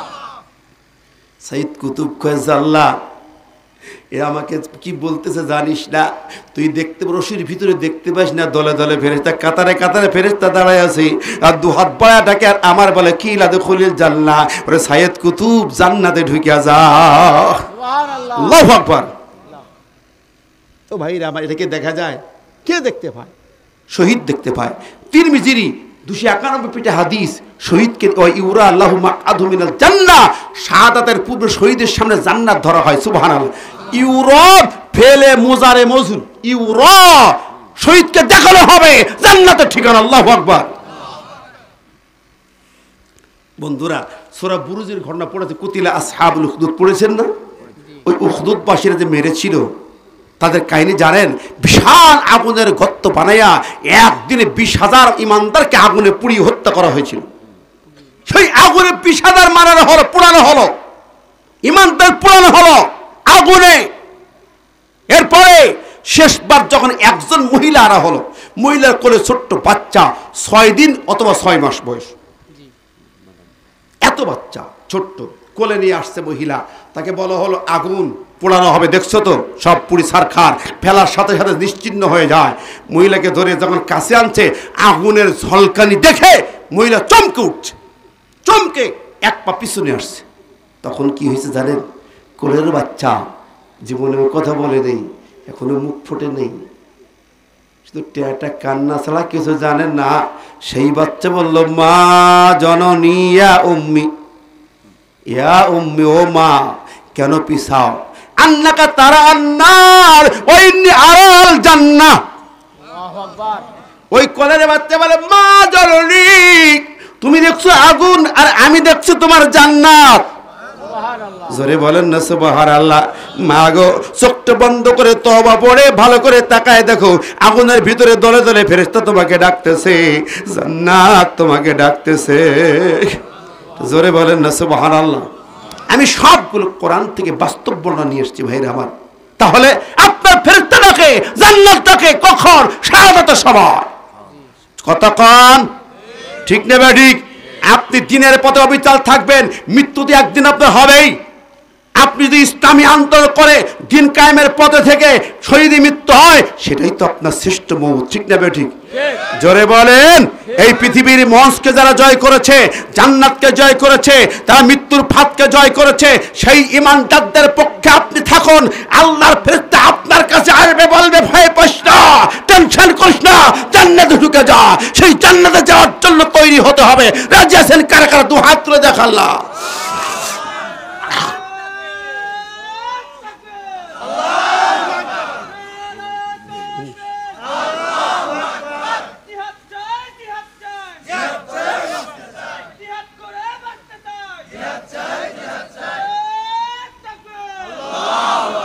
হাত সবাই উঁচু করেন না ভাই, কেউ কেউ উঁচু করেন নাই। দু হাত কারে দেখাবেন?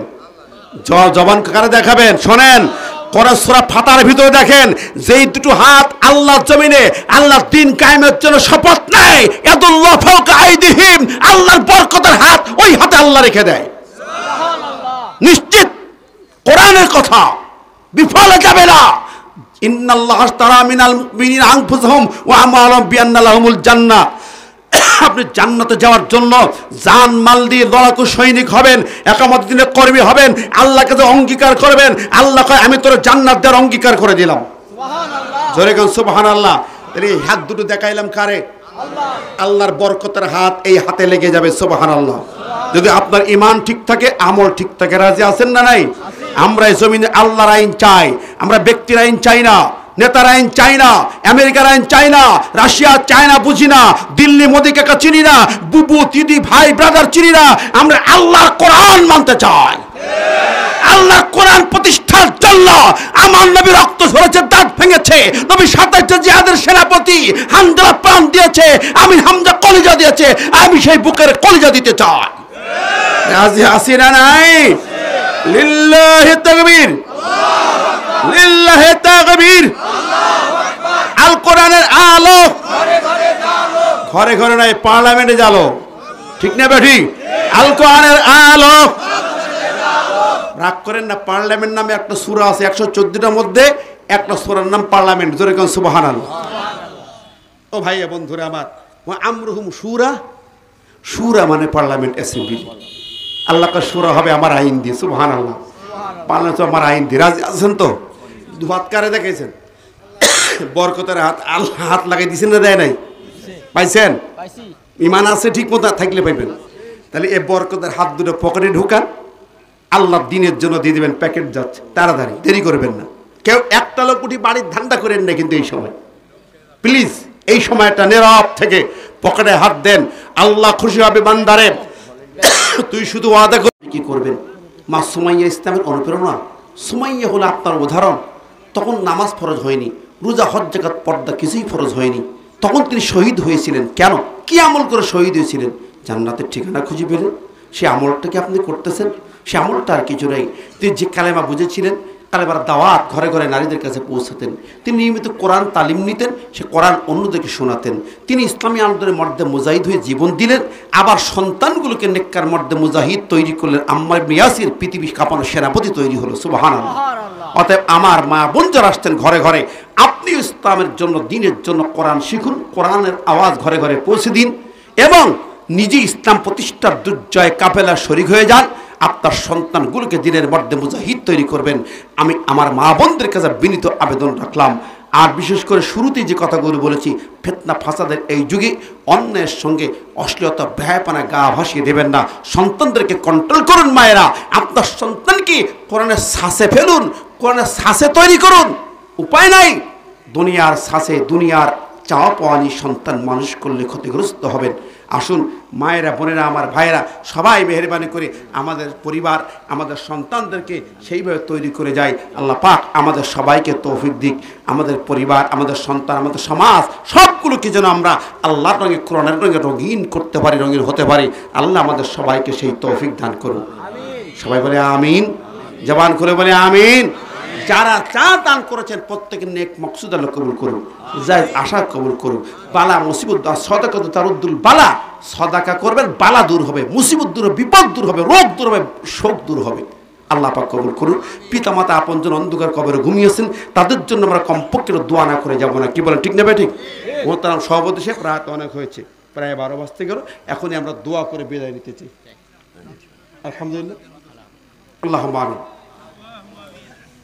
ربنا ظلمنا أنفسنا وإن لم تغفر لنا وترحمنا لنكونن من الخاسرين ربنا آتنا في الدنيا حسنة وفي الآخرة حسنة وقنا عذاب النار ইয়া হাইয়্যু ইয়া কাইয়্যুম বিরহমাতিকা নাস্তাগীস আসলিহ লানা শানানা কুল্লানা ওয়া লা তাকিলনা ইলা আনফুসিনা তারফাতা আয়ুন আল্লাহুম্মা ইন্নী আউযু বিকা মিন আযাবিল কবর আউযু বিকা মিন ফিতনাতিল মাসিহিদ দাজ্জাল ওয়া মিন ফিতনাতিল মাহইয়া ফিতনাতিল মামাত আল্লাহুম্মা ইন্না নাউযু বিকা মিনাল মা'সাম ওয়াল মাগরাম।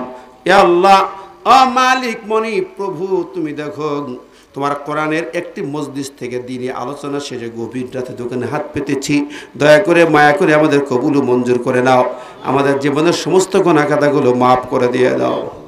ও মালিক মনিব, সন্ধ্যা থেকে পর্যন্ত যা কিছু আলোচনা হয়েছে এই আলোচনাগুলো আমাদের তৌফিক দাও।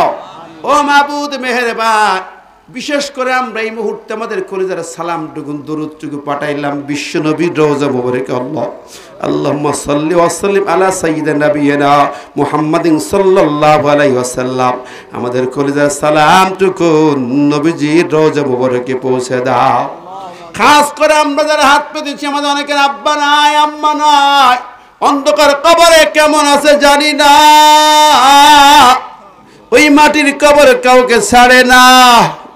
ও মাবুদ, সন্তান মায়ের জন্য হাজার চেষ্টা করুক, এক ফোঁটা দুধের ঋণ শোধ করা যায় না। বাবা রোদ বৃষ্টি ঝড় বাদ উপেক্ষা করে লালন পালন করেছেন, সেই বাবা কেমন আছে জানি দেখো। আল্লাহ, তুমি দয়া করে আমাদের আব্বা আম্মাকে মাফ করে দাও। এই মাটির কবরে তে ঘরিয়া মাটির নিচে যত বান্দা বান্দি মান্নি ঘুমিয়ে গেলেন তাদের মাফ করে দাও। রব্বির হামহুমা কামা রব্বায়ানি সগীরা, রব্বির হামহুমা কামা রব্বায়ানি সগীরা। হে আল্লাহ, তোমার হাবিব বলেছেন ইজা রাফা ইয়াদাইহি, যখন কেউ দুটি হাত তুলে ফরিয়াদ করে আল্লাহ পাক লজ্জাবোধ করেন হাতটা শূন্য হাতে ফিরাই দিতে। আল্লাহ তুমি শূন্য হাতে ফিরাবে না, আসানি হাত পেতেছি। আল্লাহ গো, মাহফিলের আয়োজন যারা করেছেন, সহযোগিতা যারা দিয়েছেন, শুনতে যারা ছুটে এসেছেন, কিয়ামতের মাঠে মুসিবতের দিন আমাদের জন্য এই আলোচনা তোমার কালামকে নাজাতের ওসিলা বানায়া দাও। আল্লাহ, বিশেষ করে গভীর রাতে হাত পেতেছি তোমার গোলামেরা কে কি চায়, প্রত্যেকের মনের খবর তুমি রাখো, নেক মাকসুদ পূরণ করো, যা আশা কবুল করো। যার যা মনের ব্যথা বেদনা যন্ত্রণা দুঃখ জ্বালা কষ্ট যাতনা বিপদ মুসিবত তোমার রহমত দিয়ে দূর করে দাও। যারা অসুস্থ আছেন সিপাহি কামিলা সেহাতে আজেলা দাও, যারা বিপদ আছে বিপদ থেকে উদ্ধার করে দাও। ও মালিক মনিব, কত ভাই কত কঠিন মুসিবতে জর্জরিত, হামলা মামলা কঠিন মুসিবতে, আল্লাহ সব থেকে তুমি রেহাই দিয়ে দাও।